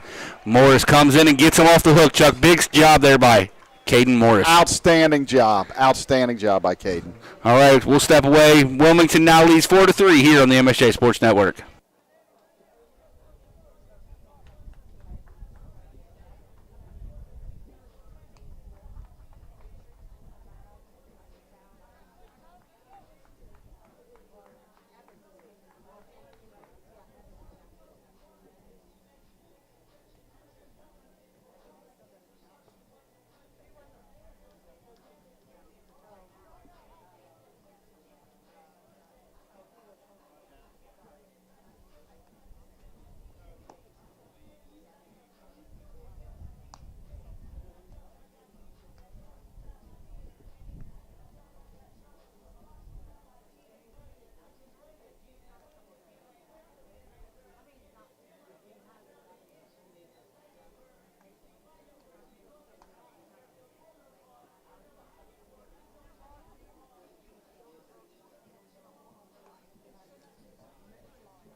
All right, Chuck, we're back here. Donelon out for his 6th inning of work. Heck of a start for the young man. Yeah, I'm sure Coach Craddock is very, very happy and pleased with the performance so far after playing 2 conference games yesterday to get this kind of performance. Now, we still got 4 swings at it, but so far he's been very, very effective, only allowing 5 hits. Wilmington does have a right-hander up and throwing and probably ready to come into this game at any point, but Donnellan at only 58 pitches, as long as he doesn't get in any trouble, he's probably out there for a bit. First pitch hit straight up the elevator shaft. The center fielder on. That's Chambers. Makes the catch. 1 pitch, 1 out. That's the way to stay pitch efficient late in the ballgame. Yeah, it really is. You just, throw fastballs at the knees and, popping up, flying out, grounding out. Get a few hits in there, but he's doing a great job. Looks similar to what we said about Jordan a few minutes ago. Ethan's swing, his balance is not great right now. He's kind of out on his front foot and forcing him to pop up quite a bit. Yeah, he's hit a few line drives that are caught, but you're right, there's been a lot of pop-ups lately. Pitch misses away from the big first baseman, Martin. Martin started that rally back in the 4th with a base hit through the right side with 2 outs. I'd like to see the big fella get one up in this win, Chuck. Yeah, Lions only trail by a run. Little breaking ball there. Brennan fouls it straight back, 1-1. Now, you were down there for a while. You look at the flag now; it's barely moving, but you still feel like it's probably. And you can look right here at the net, and it's still moving. Right. And the flag just jumped to straightaway right field. Ball pulled it. Gilday at first. Nice sliding stop. Flips it on to Donnellan. 2 outs in the inning. Yeah, nice play right there. It looked like it was headed towards right field again, but nice play there. So quickly, 2 up, 2 down. Just 3 pitches for Donnellan, so he's at 61 with 2 outs here in the 6th. I'm one of them guys that I like to have the starting pitchers make them go deep, but yet when you're throwing strikes, you got to be swinging, obviously, and they're making all the plays. And we've hit some atom balls, but again, got to give them credit. Sanders steps in. Sanders had a big base hit in that 3rd or 4th. Pitch runs back over the inside corner for a strike. Donnellan is just catching and going now, Chuck. He is in a rhythm. He really is.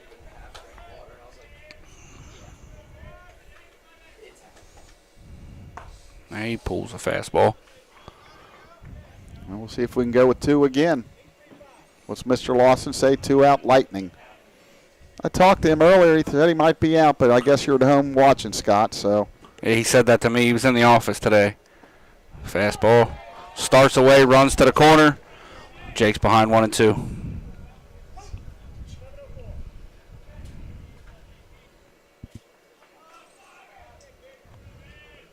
Donnellan rocks, fires, breaking ball hit straight up in the air, foul in left field, a long run for the left fielder, and it creeps out of play. Yeah, I mentioned this previous times in this broadcast. Unless you've been here, you really can't appreciate how big the foul territory is here. Boy, is it huge.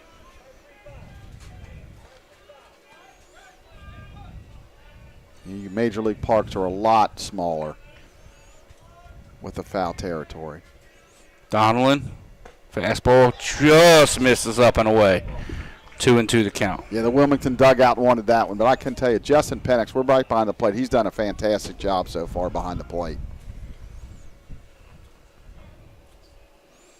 Donnellan brings the plateward, and that one misses away too. Yeah, that definitely was the.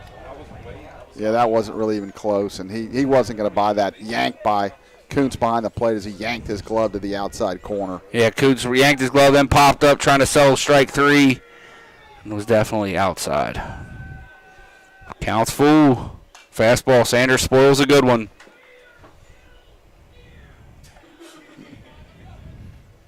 Yeah, I know as a coach sometimes, it'll look like it's right there, and then the catch will come in after and then coach, it was 6 inches off the plate. After sitting up here for as much as we have lately, standing down in the dugout taking pictures, it's really, really hard to see in and out over there. Fastball in, probably off the plate, but Jake spoils it. Yeah, just can't take the risk. And Jake turns around and asks Penix if that was in. I think he got confirmation that it probably was. Yep.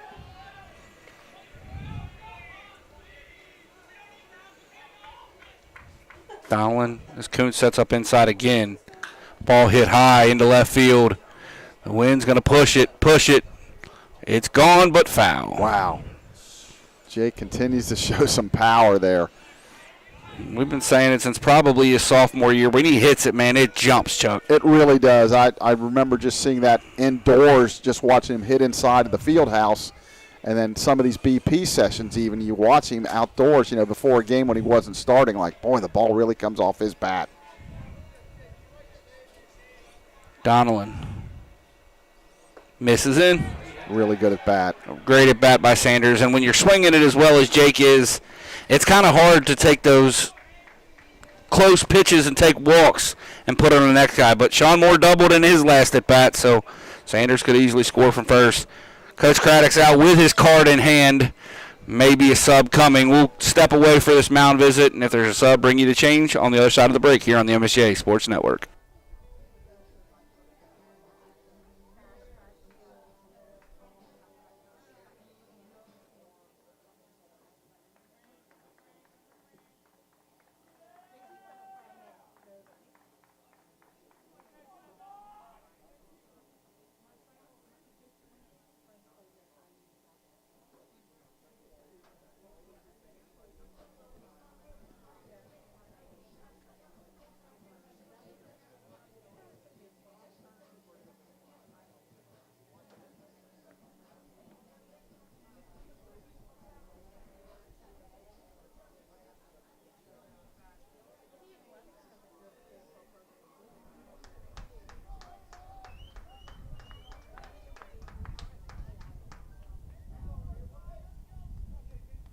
All right, Coach, we're back, and he's staying with Donnellan. Yeah, a little shock, like you say. He was walking out there with his lineup card thinking, well, this is it. But you're right, he's going to stick with him.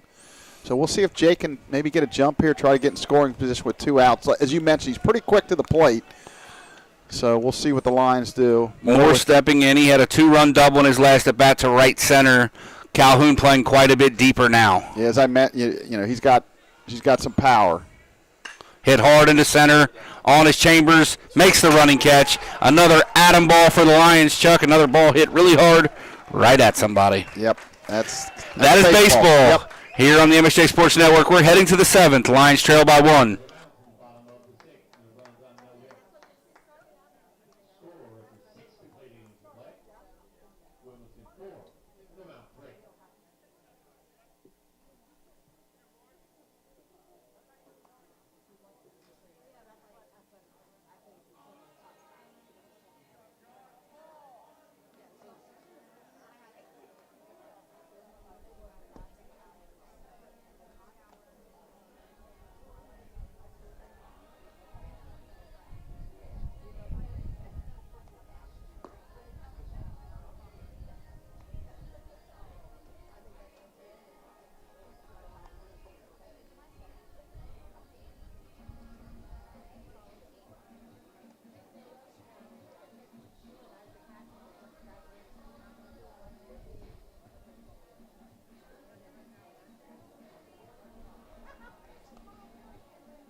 All right, Chuck, we're back. Caden Morris out. Got the Lions off the hook in a big spot in the 6th. Hopefully going to retire the side. He really did. He made some great pitches right there. Got the Lions out of a big jam. He'll face Gilday here to start it. Tries to go with the front door breaking ball. Just missed in. Gilday. Yeah, just backed up on him just a little bit. 0 for 2 with a walk and a run scored. Nice pitch. Caden Morris dots the outside corner, 1-1. Yeah, good breaking ball right there.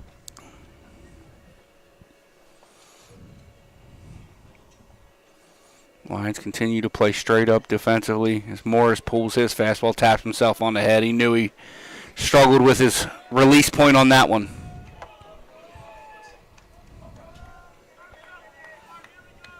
Morris comes set here. Goes a breaking ball, hits Gilday in the hand. Kind of just slipped out of his hand there. Yeah, never a good start when you hit or walk a guy. That'll bring up Jennings, the third baseman. Jennings is 0 for 2 in this ball game. Let's see if they play for another run or just play for the big inning. Andrew back at third, so he's not looking for a bunt at all.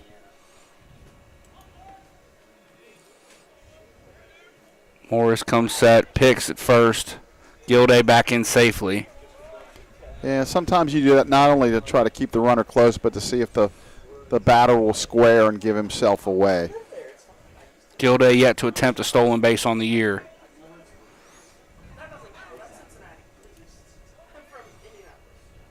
Nice pitch. Ooh.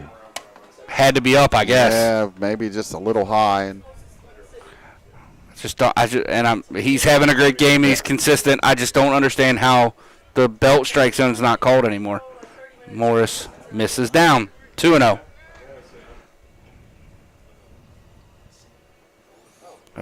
The belt is not a strike in baseball anymore.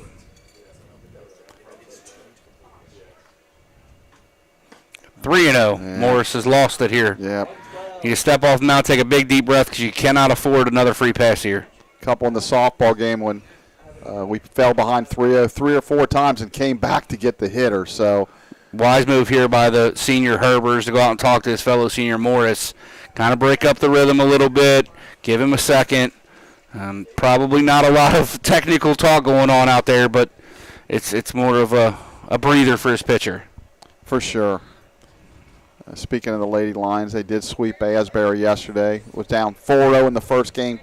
Game 1 5-4. Justin Penix is going to break this up, and then shut out by in the second game 5-0 victory.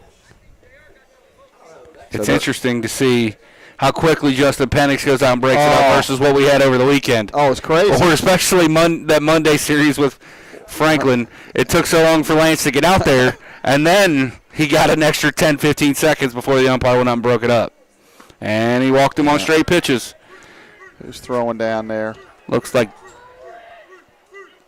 it's a right-hander. I think that is Got a lefty throwing 2. the lefty is Connor Schwalbach. Right.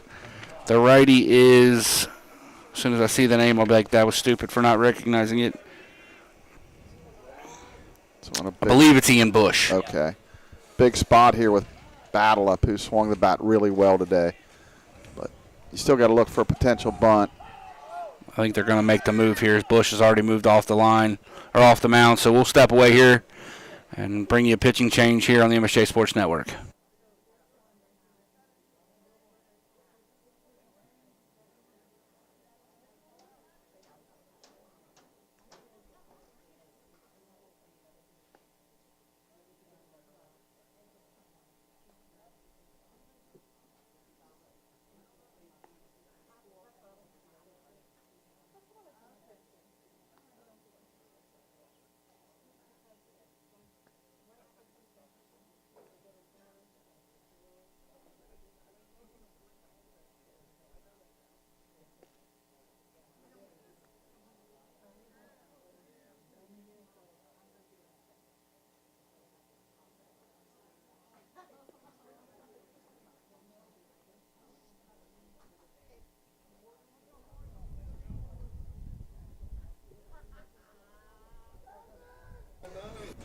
Oh, okay, Mr. Collinsworth.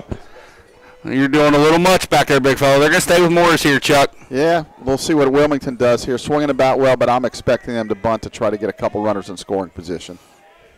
Morris with the extended hold here. He steps off. Yep, there's the first. I mean, you don't like that. That's not a great sign coming out of a mound visit. No, messed up with the sign. He's showing bunt all the way, Blake. Misses down and away. It's 5 straight. After hitting Gilday to start the inning, he walked Jennings, and now he's 1-0 to Battle. And no secret what he's doing. Doesn't get it down. Not a great attempt. They got a shot to pick him off. Good, smart play by Mason there to come in and field out on a hop. Yep, just you weren't going to get the out. Block it up. Don't let the ball go to center field. Make him have to get this bunt down. Let's see what he's going to do here. I'm assuming he's going to try to, again, bunt again. Tell you, if he gets it down, he could beat the thing out. Showing bunt again.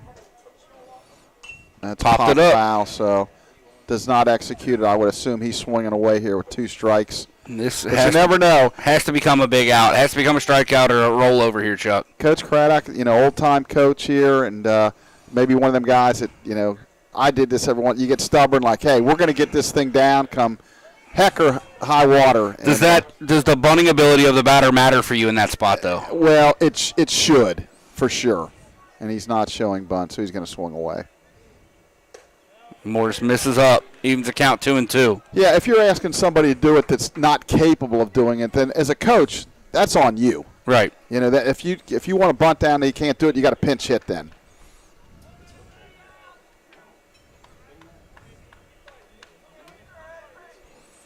Oh, goodness gracious. Goodness. Wow. I'm just going to have to disagree with you, Mr. Penix. That's a strike. Wow. The belt is a strike. And I'm not suggesting Mr. Battle can't bunt. It's just that. No, I'm not either. I'm just questioning if you have an Anton in the box or one of your boys that can bunt it pretty well. Wow. It's been a strike the whole game. Wow. Mr. Morris thinks he had 2 or 3 pitches at bat that weren't called strikes. That's tough. Now the bases are loaded with nobody out, and no one has earned their way there, so it's tough for Morris. Yeah, they're going to make a change, but I think he got a little bit of the short change there. All right, so we'll step away and bring you the change here on the MSJ Sports Network.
All right, Chuck, so we're back. It is Mr. Bush, who is making his 4th appearance of the year, 1.59 ERA, 5 2/3, only allowed a pair of hits and 1 earned run, struck out 8 in 5 2/3. Yeah, he's in a big mess here. Realistically, if he could get out of this with just allowing 1 run, that would be a victory. They got a chance to really break this thing open with nobody out. First pitch swinging, fouled off down the right field line, and out of play. Chambers, a couple hits on the day so far. Big spot here for the freshman Bush. From Ross High School. Has what he wants. Comes set, delivers, rolled off towards second base. Oh. Comes in, tries to make a play. He'll get one, and the Lions do not get an out on a, cue ball swing. That'll be an error on Buckle. I think what happened there was he was trying to think about tagging the runner and going to first. So I agree. Lyle's calling him out. Oh, wow. You take over for a second. I'll go help Casey stat this. All right. So they're going to have a discussion.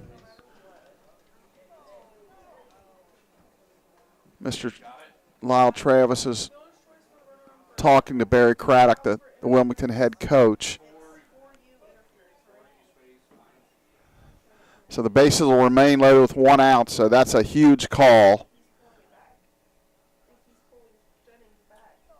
And so he gets his explanation. Yeah, everybody has to go back to the base. So now they're 1 pitch away. It was an excellent pitch there. And it looked like to me like Buckle was trying to field it, tag the runner, and complete the double play. And according to umpire Lyle Travis, there was interference there as the fielder has the right of way there. The runner has to avoid contact. So I think the Lions kind of catch a break there, Blake. Yeah, Chuck, I'm not sure he made contact, but he definitely interfered with Buckle's ability to catch the baseball. And they can call that, certainly. You don't have to have contact, but it looked like Buckle was just hurrying to try to tag the runner and complete the double play. But so now they're just 1 pitch away here. And then Buckle does not get charged with an error. Right. Goes down as a fielder's choice and a 2 unassisted, or 4 unassisted. Oh, Bush just misses the inside corner. This is Kuntz up here. Kuntz 1 for 2 with a walk. As you said, the line's just 1 pitch away now. And middle infielders double play depth. Oh, crossed up there on Herbers. Herbers thought it was going to be a fastball in. It was a breaking ball away.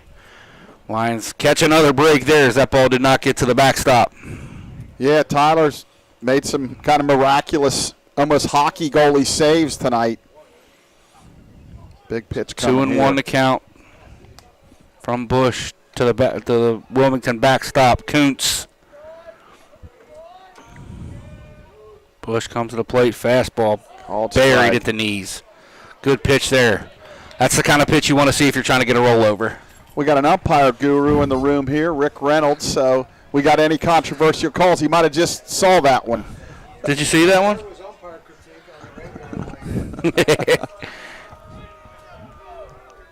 Big pitch here. Breaking ball fouled off over top of the Wilmington bullpen over there down the first base line. The big benefit for that play, Chuck, isn't really the out. It's the fact that the runners at second and third had to go back. Absolutely. So, again, 1 pitch away here. Harrison and the rest are back at double play depth. That's one of those spots in a baseball game. You can't waste that. Got to move here, Mr. Bush. Yep. You're going to get hit with a pitch clock. He gets it off. Yeah. Ball hammered into left field, into the gap. Harley cuts it off. That'll score 2. He misses it. It'll score 3 on an error by Jordan Harley. Yep. Double 2 RBIs and an error, fielding error on Harley. Not easy to field out there at this point, but you got to look it into your glove, and he knows it. Tough there. All 3 of those runs, actually the run at first base does not go against Caden Morris. Right. That goes against Mr. Bush. The other 2 will be charged. Well, now, actually it doesn't, even though that runner got on there, and it doesn't go to him because there was an out recorded. So the program should record it that way. Nonetheless, it's 7-3. Yeah, big swing there from the backstop Kuntz. Good breaking ball from Bush. Lions are staring down the barrel of it now. Chuck down 7-3, just 1 out here in the 7th. And running out of outs. You got 9 left to play with. And they're still hitting. Ball hit through the middle. Mason over, gloves it.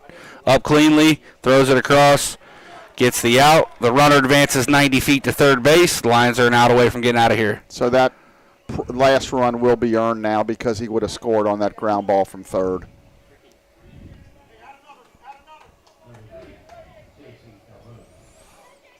Mason looked to take his time a little bit on that one too, Chuck, but it looked to me from here like he was struggling with the handle a little bit.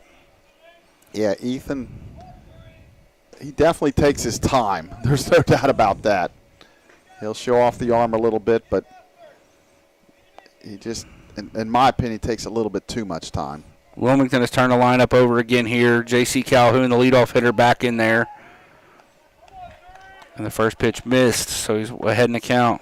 Second pitch misses down and in. Now Calhoun's way ahead. He can look for one pitch, one spot to try to count that big go-ahead or big prudential type insurance run standing 90 feet away at third base. Yeah, right now the line's within slam range. That's a good 2-0 pitch right there. You would call that a double. Yes. It was a double. The fielding error just scored the third run.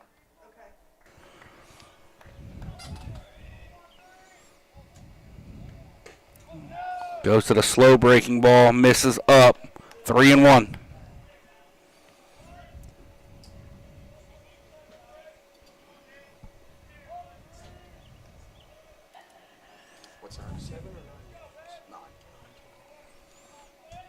Bush, plateward, bounces the fastball. Herbers once again does a good job to keep it in front of him, but Calhoun walks. You know, through no fault of anybody, it's tough for these guys that haven't pitched in a game in a while. They have a large pitching staff, and, you know, you play a couple league games and you don't play a midweek, and, you know, sometimes they go a couple weeks without pitching. Yeah, they throw on the side. They throw live to hitters indoors, but it's just tough. You don't get that game action. This is the pitcher Donnellan now hitting in this spot, Chuck. Oh, that's interesting. They pinch hit for the DH in their last time through. Now Donnellan moves from the pitcher only to, I guess, the pitcher DH. Yeah. Unless they're going to take him off the mound. Which very possibly the 6 innings could be. They might feel like, hey, let's get him out of there after 6 innings of pretty successful pitching. Why send him back out there and get him in trouble?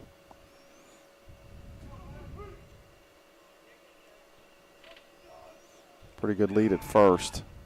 Ball hit hard into center field. Meir over to the left center field gap. Makes the catch. Wilmington's retired in the 7th, but do score 3 times to push their lead to 7-3 here on the MSJ Sports Network.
All right, Chuck, we're back here. New pitcher on for Wilmington is Brad Miller. Brad comes in. This is his 8th appearance, 9.72 ERA, and 8 1/3. He's allowed 8 hits, 10 runs, 9 earned, walked 6, struck out 9. And back with your play-by-play is my good friend, Chuck Murray. Thanks, Blake. Tyler Herbers will lead it off for the Lions. Tyler, on the day so far, is 0 for 1 with a walk. The Lions have only walked twice so far, so excellent job by the starter, Donlin. Fastball, outside corner, 1 ball, 1 strike. Now I think some of the home folks down below are a little upset. Very similar to the pitch that Morris did not get in that big spot in the last inning. 1-1, that's a jam shot. The first, they'll flip it on for out number 1. So 1 up, 1 down. A lot of soft contact for the Lions tonight. When they do hit it hard, it's just right at somebody, Chuck. Yeah, They've had quite a few balls that, could have been gap shots or base hits, hang up and get caught. It kind of reminds me a little bit of the Hanover game last week. Just baseball. So Buckle will step in. He's 1 for 2. Scored a run.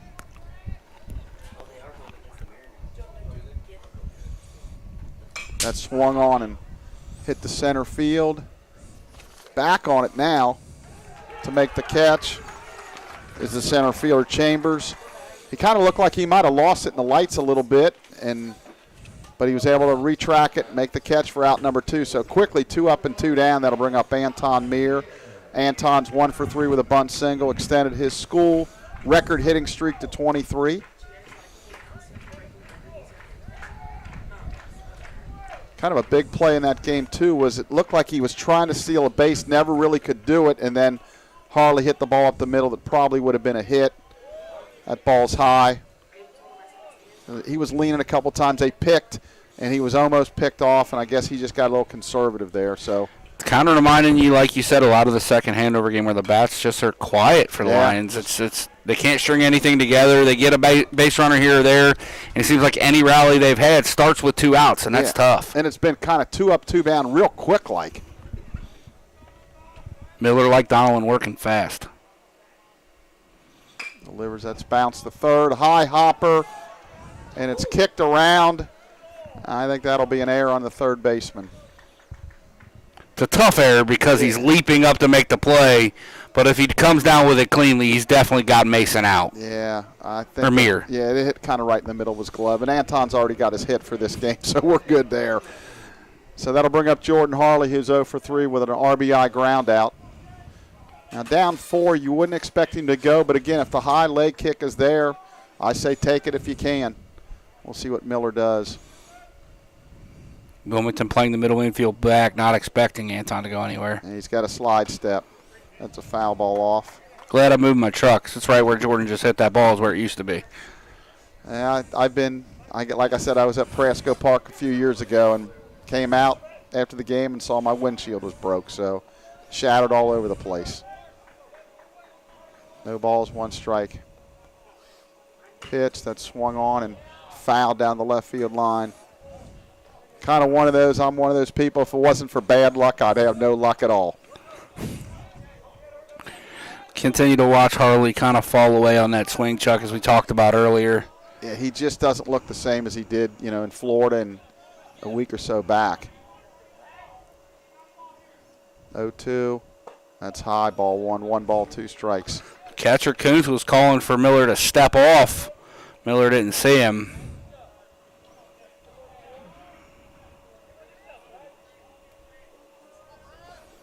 Stretch. Anton with a short lead. Looking like he's maybe trying to time him up. Doesn't go. Pitch is low and inside. 2 balls, 2 strikes. Line score so far, 7 runs, 7 hits, 1 error for Wilmington, 3 runs, 6 hits, and 3 big errors for the Lions.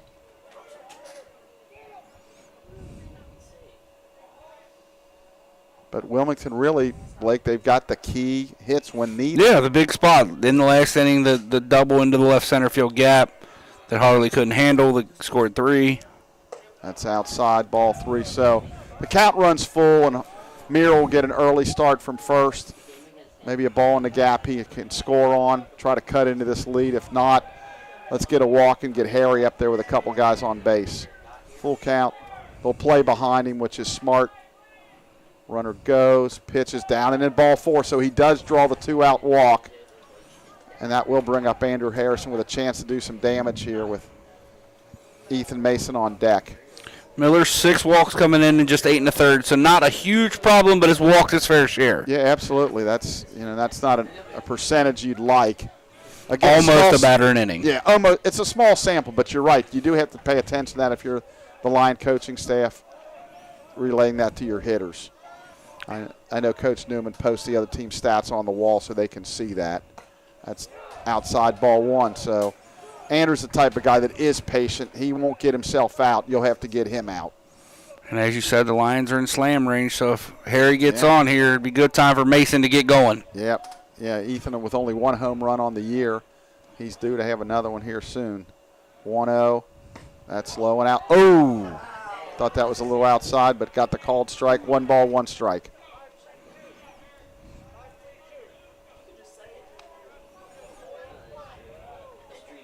Always have a bunch of umpires in the stands, that's for sure.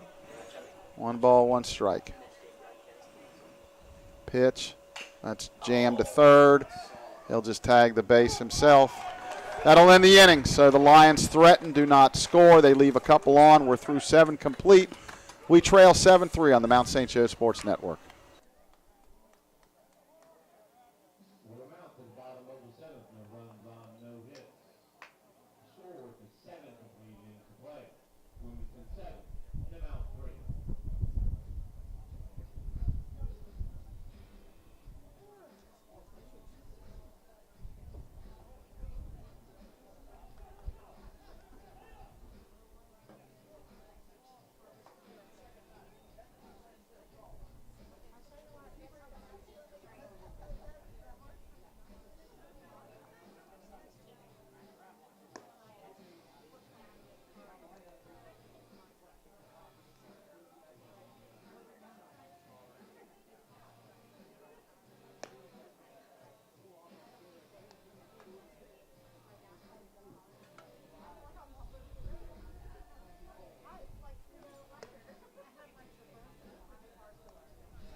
All right, so we're back here, top of the 8th, and we have a bit of a mound debut here tonight. Cole Kerrigan, who's played some infield, played some outfield lines, very, very strong arm. Came in as a two-way guy, is pitching his first varsity inning of his career here in his sophomore year.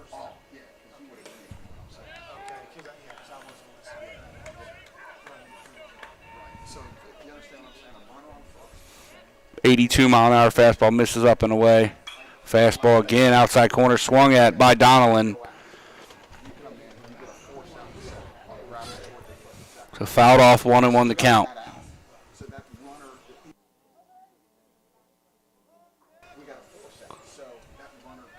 Kerrigan shaking off the signs there. Pitch misses up.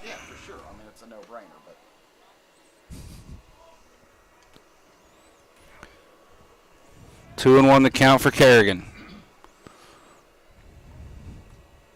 To Dominic Deppa. Fastball dots the inside corner for Mr. Kerrigan. All fastballs here through 4 pitches, Chuck. Yeah, good pitch right there. College debut. Did pitch in a JV game in Florida, but first official. Oh, good breaking ball from Mr. Kerrigan. Backdoored him. Yeah, got a swing and a miss there from the left-handed hitter, so you never know. You never know. You never know.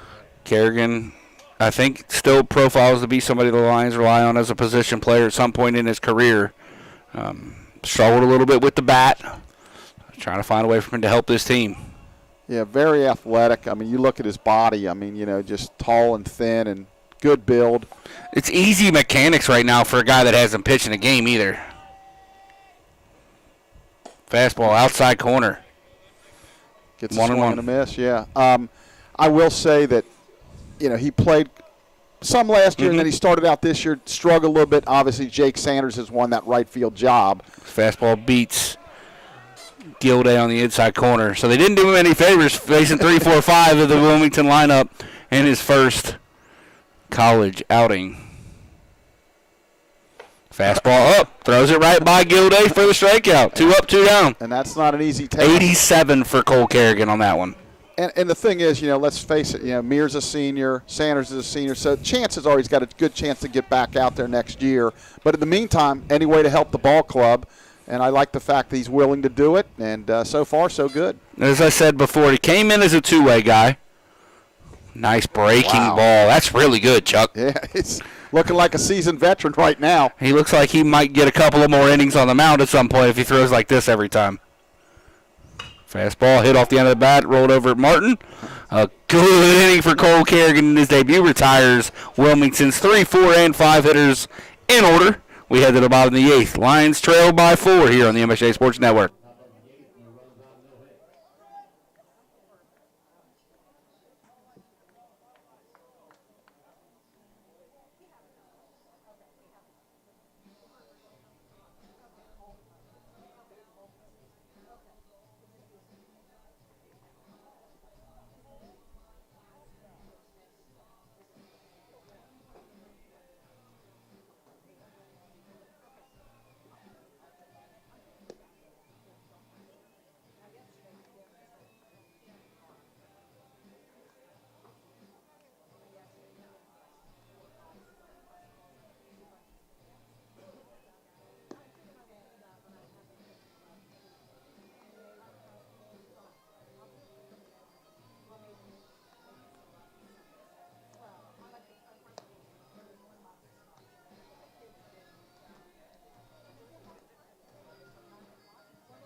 All right, Coach Murray.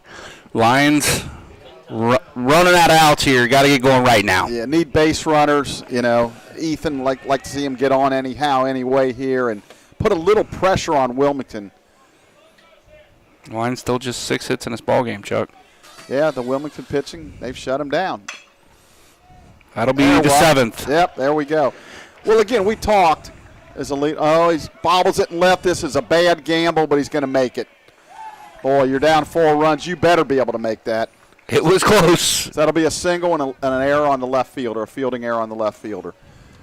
Again, a little tough out there, rough spots, but, again, love aggressiveness, but sometimes I was a little nervous on that one, but he did make it. So yeah, down 4, it's just not a gamble that's worth taking. With nobody out, but he made it, so he never broke stride. So all's well that ends well there.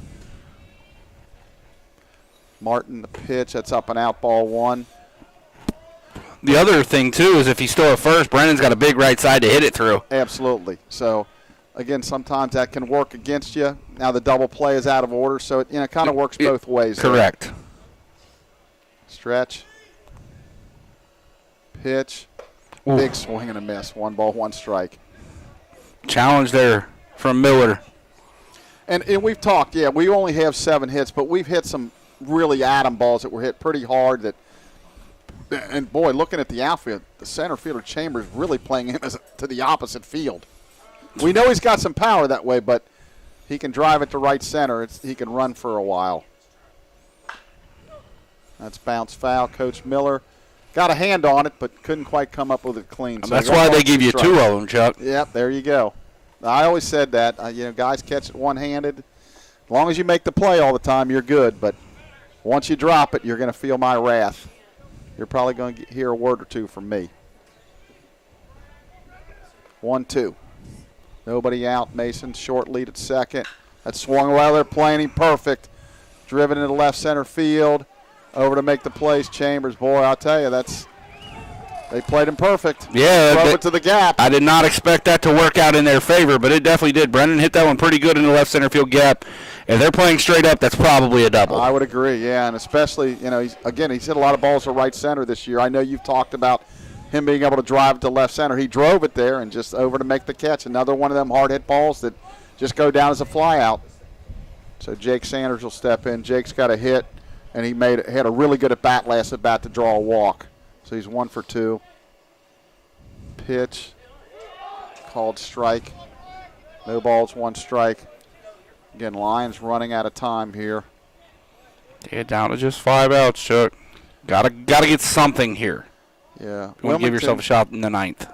A lot better team than last year. I believe Coach Craddock said they won maybe 6 or 8 games last year, and they've already eclipsed that total.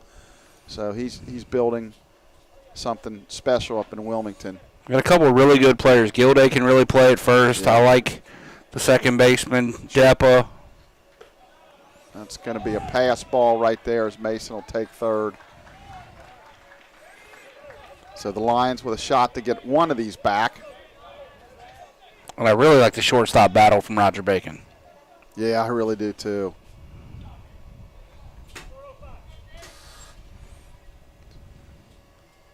So a chance to get one back here. Pitch. That's nubbed to the Wilmington dugout. So 1 ball, 2 strikes. Now that center fielder Chambers in the same spot, but really playing Sanders the pull here, and the right fielder way over in right center field. Yeah, that right center field gap is massive. And even the right field line, so they're really playing him to pull. Pitch, that's upstairs, ball 2. It almost looks, a few years ago, Franklin had a really good player, power hit. The name escapes me, but at one point, the first baseman. Yep, we played 4 outfielders against him once. And the heck was that kid's name, Chuck? I feel like his first name was Ryan. That's down low, ball 3. So Jake, again, really good at bat going here. Yeah, he was a heck of a player, like an all-region type player. And I remember playing 4 outfielders against him. When I was coaching, we played 4 outfielders a couple times against some really big hitters. It's a jam shot, and he fouls it off. Especially when you're hoping, for no extra base hits. Obviously, at this point, they have a 4-run lead, so they're not really worried about that. Ryan Bixler. You got it. That's him. Thanks for looking that up. But, yeah, he was a tremendous player. Hit the old Google machine. Pitch that swung on and hit. They're at a straightaway center field. Chambers way over. He'll make the catch.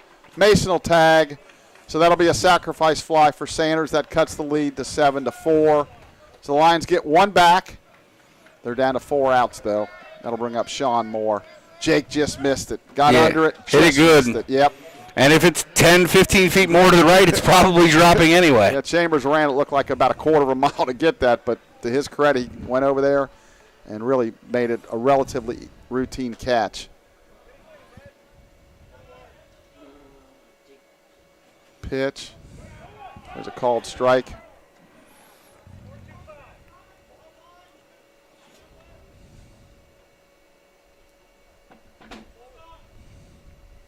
Pitch, waved at and missed.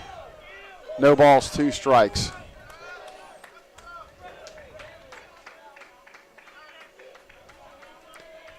So if Miller can pitch 3 effective innings, he could pick up a save. That's bounced foul at third past Coach Kittle.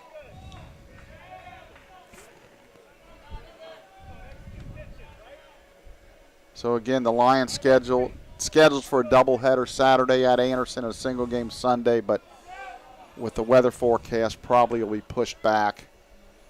Pitch line right up the middle for a base hit. Good balanced swing from Sean Moore. So that's a 2-out single right there. Coach Newman. So we going to make a move here? We're pinch hitter maybe, or runner? We're going to have a runner for Moore. Looks like probably A.J. Meyer. And that's who it is. AJ can really run. Good friends with his cousin or uncle, I'm not sure, Jake Meyer. Works at the gym that I work out at. He's a good dude, good family.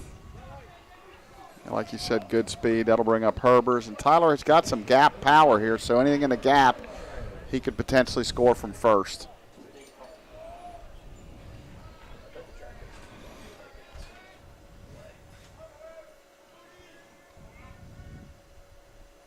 Long pause, and he'll throw to first now. Meyer back easy.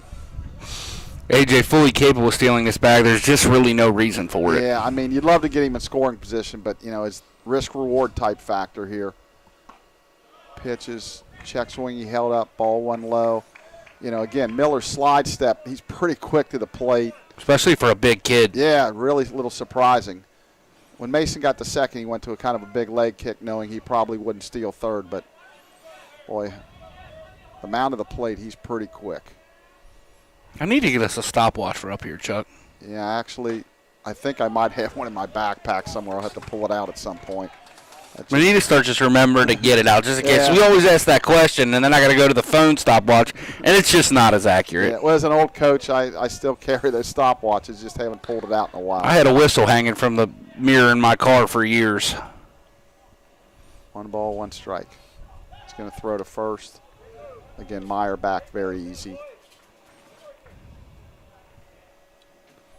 I can remember my days a couple times against Wilmington at UC. We were down to our last out, the bottom of the ninth, and pulled out some victories. So it's not over yet. There's a called strike. Big spot here for Herbers, too. If he can find a way to get Buckle to the plate, at least that leads you. You get Mir to lead off the ninth. Right. If you get a clean inning in the top, you got a shot. Stretch. 1-2. Swung on and missed. Strike 3. So the Lions pick up a run. We're through 8 innings here at Midland. Wilmington 7, Mount St. Joe 4 on the Mount St. Joe Sports Network.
And we're back for the top of the ninth. Leading off for Wilmington is Battle, who's 2 for 3 with a couple runs batted in, that big double. Wilmington leads at 7-4. First pitch from Kerrigan's a called strike. Cole, his second inning of work. Looked really sharp in inning number 1. No balls, 1 strike. That's a little bit outside 1-1. Line score Wilmington 7-7-2. The Mount 4-8-3.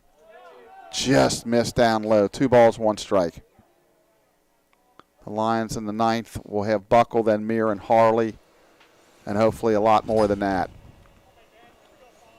Got Andrew Clements is in the game at first base for Brennan Martin. As that fouled off, 2 balls, 2 strikes.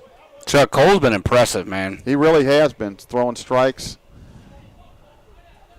His breaking ball's been good. 2-2 on the way. That's bounced to third. Harrison with a do-or-die. Nice pick. Really good play by Andrew Harrison. Kind of a do-or-die situation there. Really good play by Andrew to throw him out. Put a star by that one. Harry's been playing very well defensively the last week or two. He's made a couple really big plays, Chuck. Well, I can tell you, and Andrew will admit this, that his freshman year to now is a 180-degree turn. He really struggled in the field and throwing his freshman year, really the first couple of years. Breaking ball just missed. And last year he started turning the corner a little bit, and then this year's been playing a really good third base. Outside ball 2 balls, no strikes. Chambers 2 for 4 with a couple runs scored in RBI, the center fielder. Pitch that swung on and lifted to pretty deep center field. Meir's back, and he makes the catch over in right center field for out number 2. So again, Kerrigan very, very sharp here so far. Yeah, I mean, Lions may have found something here. It'd be hard to say they didn't, Chuck. Yeah, he's looked very sharp. Add him to the list of pitchers. You had another guy that throws mid to upper 80s with the breaking ball we've seen. You got to take it. There's a foul ball as he gets jammed. Absolutely. And again, the willingness to say, hey, I want to help the ball club, really not getting to play much in the field, and he can maybe help him on the mound. Called strike 2. Again, especially we don't want to put the cart before the horse, but if we get into the conference tournament, and you need all the pitching you can get. Good pitch, called strike 3. Cole bounces off the mound. That's beautiful. Outstanding effort. If the Lions go on to lose this one, they can at least point to Kerrigan's performance. So we're in the middle of the 9th. We need 3 to tie it up on the Mount St. Joe Sports Network.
Well, Blake, we need 3 to tie it up here. So we got Austin Buckle, Meir, and Harley. So that's the right 3 to start us off. Buckle kind of like that second leadoff hitter.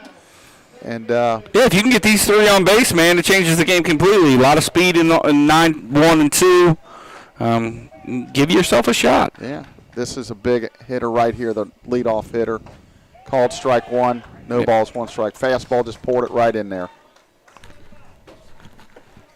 Yeah, Buckle looking all the way there, Chuck, like it's the right thing to do down 3 in the 9th. Yeah, trying to take us, strike there. He pulled that fastball, 1 ball, 1 strike. And Miller's been mostly a fastball pitcher here, throwing mostly fastballs. With a 3-run lead, if you're a Wilmington fan, you're saying anything but a walk. 1-1. That swung on and lifted high to center field. Routine for Chambers. He makes the catch for out number 1. Yeah, the first out's a big one in these innings. Yeah, not only you get the out, but psychologically you kind of big sigh of relief. Like even if Mir gets on, you still know you got that out in your pocket with a 3-run lead. So we really need Anton on here. He's 1 for 4 on the day, that bunt single. Did hit the ball hard his first at bat, lined out to center field. Had a bunt single, flied out to right. So got to get on anyhow, anyway here. That's up. Ooh, Penix raised his hand and did not call it a strike. Little outside. He started to call that. He did. Third baseman Jennings in to try to take away the bunt. Anton could push one here, Chuck. He could. That's ball 2. You got to take a strike here. What I would tell my hitters do is crowd the plate, take away as much of the plate as you can, and act like you're going to swing. Don't just stand in there, but act like you're going to swing. So let's see what he does here. 2-0, pitch. That's outside, ball 3. So again, he's going to take again. Yeah, they questioned the call, but the catcher couldn't acknowledge it was outside. That was further out than the first pitch. 3-0, really need this to be ball 4. And it is. So here we go. Got to get one more guy on to bring that tying run to the plate. So Harley will step in, and Jordan's due. He's 0 for 3. Had a really good at bat last time when he drew the walk.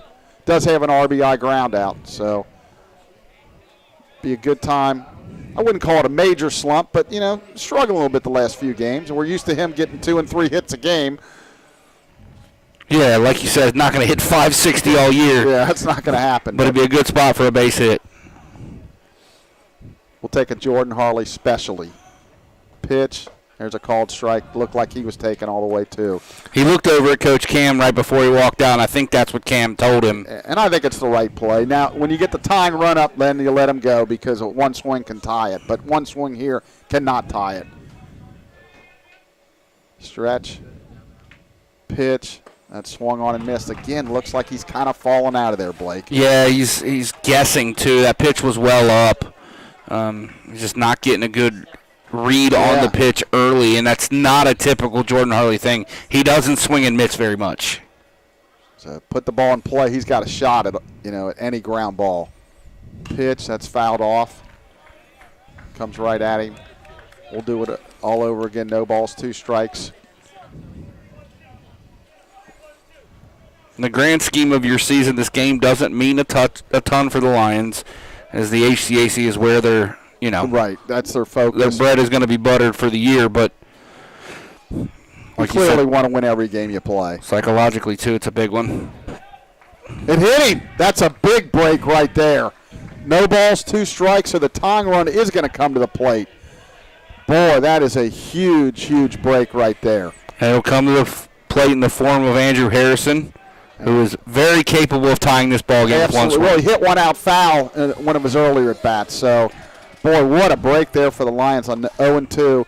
And I like, as a, coming inside, but that's the danger you risk there. 0-2, you come in and you just nick him.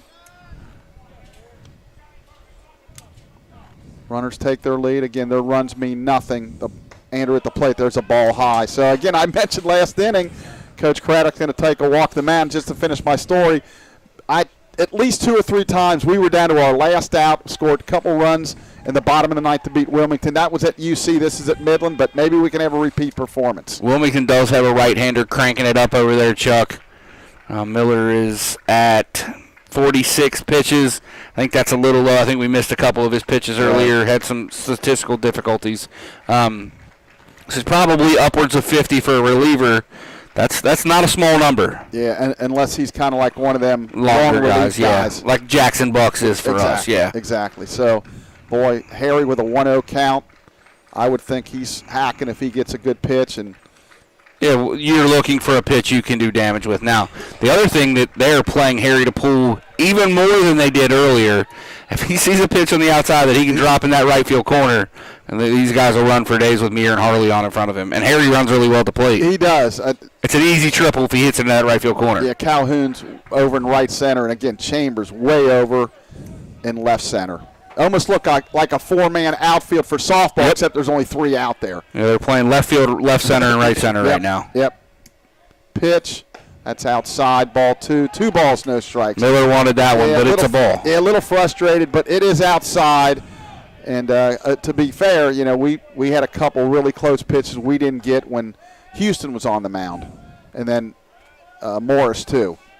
2-0.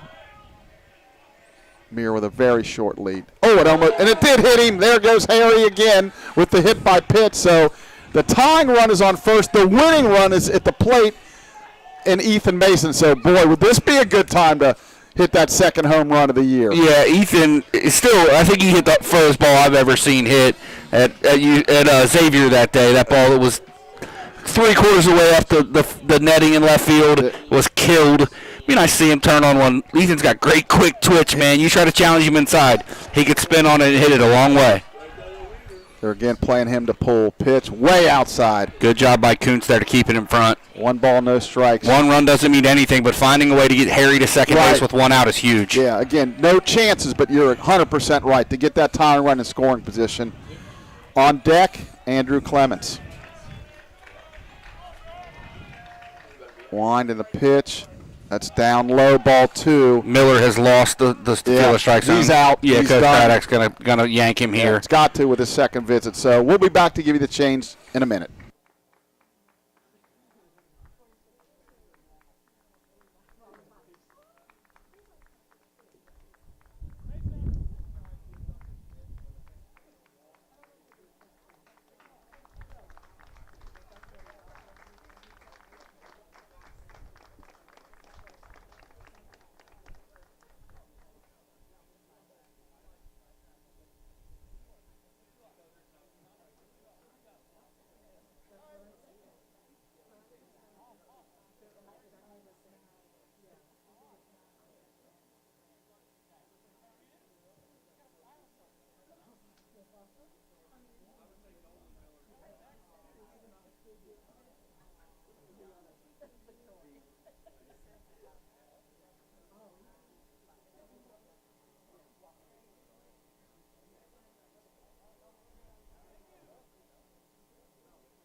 Back with a new pitcher. Blake, you want to tell us about him? Yeah, it's number 34, Josh Harbum, the junior right-hander from Northmont High School in Dayton, Ohio. I think he's kind of their stopper in the bullpen, Chuck. 7 appearances, only 5 innings, 1.8 ERA. He's allowed 5 hits, 4 runs. Only 1 of them earned. Has walked a pair and struck out a pair in those 5 innings. So I think he's kind of their closer de facto. I don't know, not the closer because Powers has 4 saves on the year, but he's kind of their stopper. And Powers probably pitched in a game yesterday, would be my guess. And again, we were explaining off the air, he's not responsible for this hitter since he came in with the count 2-0. Unless he retires. Unless he retires him. So we'll see. Hopefully he doesn't. 2-0 on the way. Ball 3 high, 3 balls, no strike. And you got to make him take here. Yeah. I mean, I know one swing can end it, but let's take you a could walk. put it on a tee and not hit it out. So you got to. Yeah. 3-0. Pitch. That's right in there for a strike. Now, he's hacking now if it's there. Just don't be over anxious. Get something you can handle. This reminds me of the Bluffton series last year, Chuck, that kind of started that run for the Lions. Ethan was up in that spot, hit a big game-tying double late in that one. That's ball 4 high. That'll walk in a run. So that walk will be charged, and that'll make the score 7-5. So the tying run at second, the winning run at first, that'll bring up Andrew Clements. Now make the switch. No, what number is he?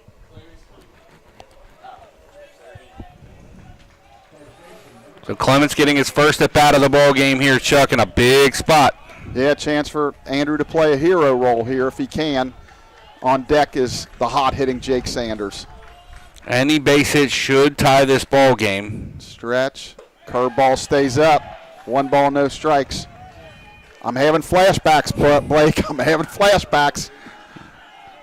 Vietnam flashbacks, Chuck. Yeah, and if you're a Wilmington fan, I'm sorry, but I was fortunate enough to be on a couple ends here where we would come back and snatch victory from the jaws of defeat. So runners get their lead. Stretch, 1-0. That's upstairs. Ball 2. 2 balls, no strikes. It looks like they got another right-hander warming up. So he's just having a hard time finding the zone right now. 2 balls, no strikes. Pitch. That's ball 3 low. 3 balls, no strikes. Good job by Clements to come in here cold off the bench. Played defense in the last inning, but he's not giving himself up here. Yeah, tough spot. So on deck, Jake Sanders. And who else would you rather have up in this spot? The guy hitting 580 over the last 7 games. 3-0. That's outside ball 4, so that'll walk in another run. Here that he makes goes it again. 7-6, and Coach Craddock is going to make the move. And we'll be back to tell you about it in a minute.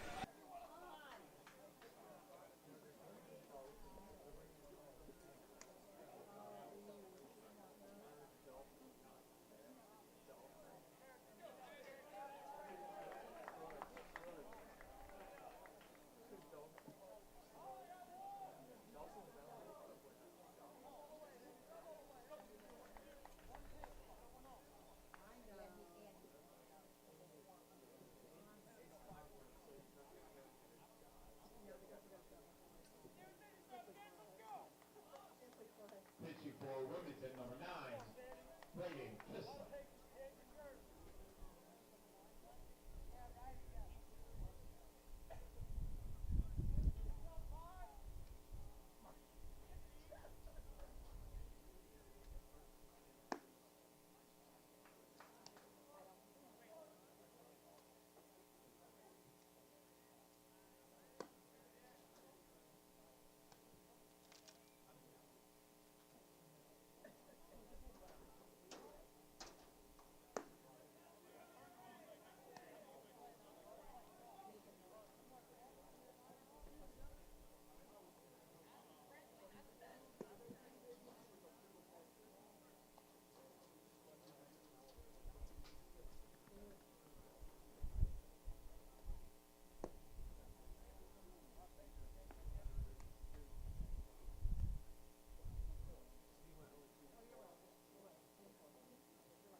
All right, Chuck, the new pitcher for Wilmington is number 9, Braden Kissling, a right-handed senior from Hillsboro, Ohio, right in the neck of the woods where my lake property is. I was interested to see that You guys are neighbors. that we had somebody from Hillsboro on the team. I was going to try to talk to him after the game. I just don't see Hillsboro High School on stuff very often. Right. It's a cool little town, man. We got a property right on Rocky Fork Lake. It's a really cool place. Kissling comes in, 7.2 ERA. This is his 7th appearance. Just 5 innings, 6 hits, 4 runs, all earned, 5 walks in 5 innings, and 3 strikeouts. So Sanders is probably taking tying run now just 90 feet away. Anything but a double play ball should tie the game. Although the Wilmington's playing the corners in, middle is still deep to try to turn a double play. Jake's a tough double play to turn though. Yep. Stretch.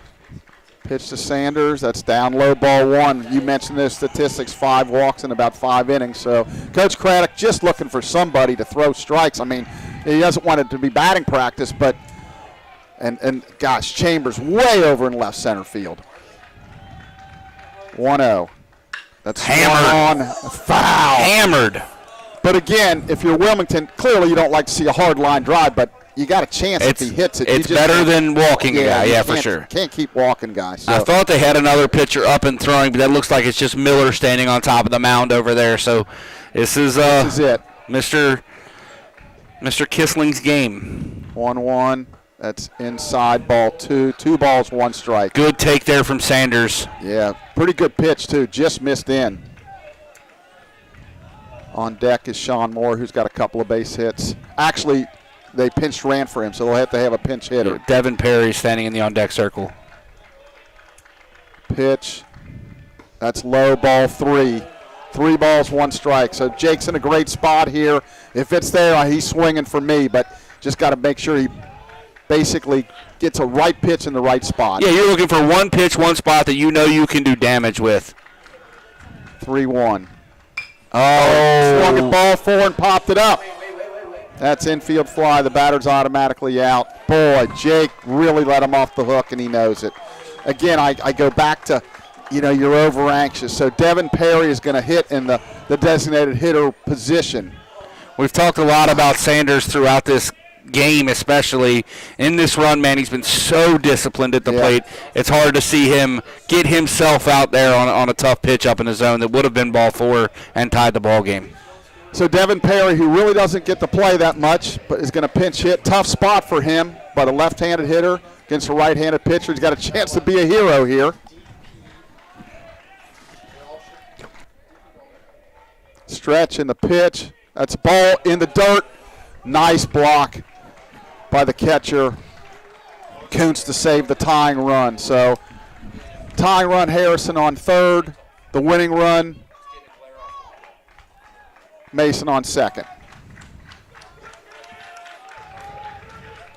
Again, Perry with a chance to be a hero. Buckle on deck. The 1-0. That's a called strike on the outside corner. 1 ball, 1 strike. Perry can definitely swing it, Chuck. Doesn't play a ton because he struggles to find a position in the field, but the Lions know he can hit. 1 ball, 1 strike. Pitch. That's swung on and missed. 1 ball, 2 strikes. That was down. That would have been ball 2. Yep. So the Lions down to their last strike. Runners will be off on the swing. 2 strikes, 2 outs. Any base hit anywhere is going to score the winning run. 1-2. That's down. Nice block by the catcher, Kuntz. 2 balls, 2 strikes. So now if you're Kissling, you definitely don't want to go full here. So you want to try to make it happen on the 2-2 pitch. His best pitch right here he should throw. 2-2. Pitch. Down low. They really wanted it. I thought it was low. He checked his swing, so it's full count. The runners are going to be off on the pitch. The Wilmington faithful are very unhappy. I think he got that one right, Chuck. Yeah, I do too. He definitely checked his swing. So we're going to start the merry-go-round. Full count, 2 outs. Here it comes. That's fouled off, so Perry hangs in there. Good swing from Perry there. That pitch had him beat outside. I think it would have been a strike. It was a little up, but it was too close to not swing at. Absolutely. Nice job there by Devin. So we'll do it all over again. Pitch. That swung on and missed, strike 3, and that Wilmington wins the ball game. So the final score, Wilmington 7, Mount St. Joe 6. Totals, Wilmington 7 runs, 7 hits, 2 errors. Mount St. Joe 6 runs, 8 hits, 3 errors. The winner is the starter, Donnellan. Kissling gets the save. And the loss goes to the starter, to Houston. Time of the game, 2 hours and 50 minutes. Tough loss for the Lions. They battled back. Blake, any final thoughts? No, Chuck, just, showed a little bit of heart there late in this game to make it close. Wilmington is definitely a better team than we're typically used to seeing out of the Quakers. So they got a bright future with some young guys that can really play. Really impressed with the shortstop. Gilday can play at first. They've got a bright future. Yeah, they really do. So we'll be back on the air. It'll be a week from this Saturday when the softball team takes on Franklin, assuming there's no makeups or any moving around there. So this has been our longest break of the year so far since we started these softball games, Chuck. Really has. And by that time, hopefully the Lions softball team will have a few conference games in. So anyway, that's going to wrap it up here. For Blake Watson, this is Chuck Murray. Till a week from Saturday. So long, everybody.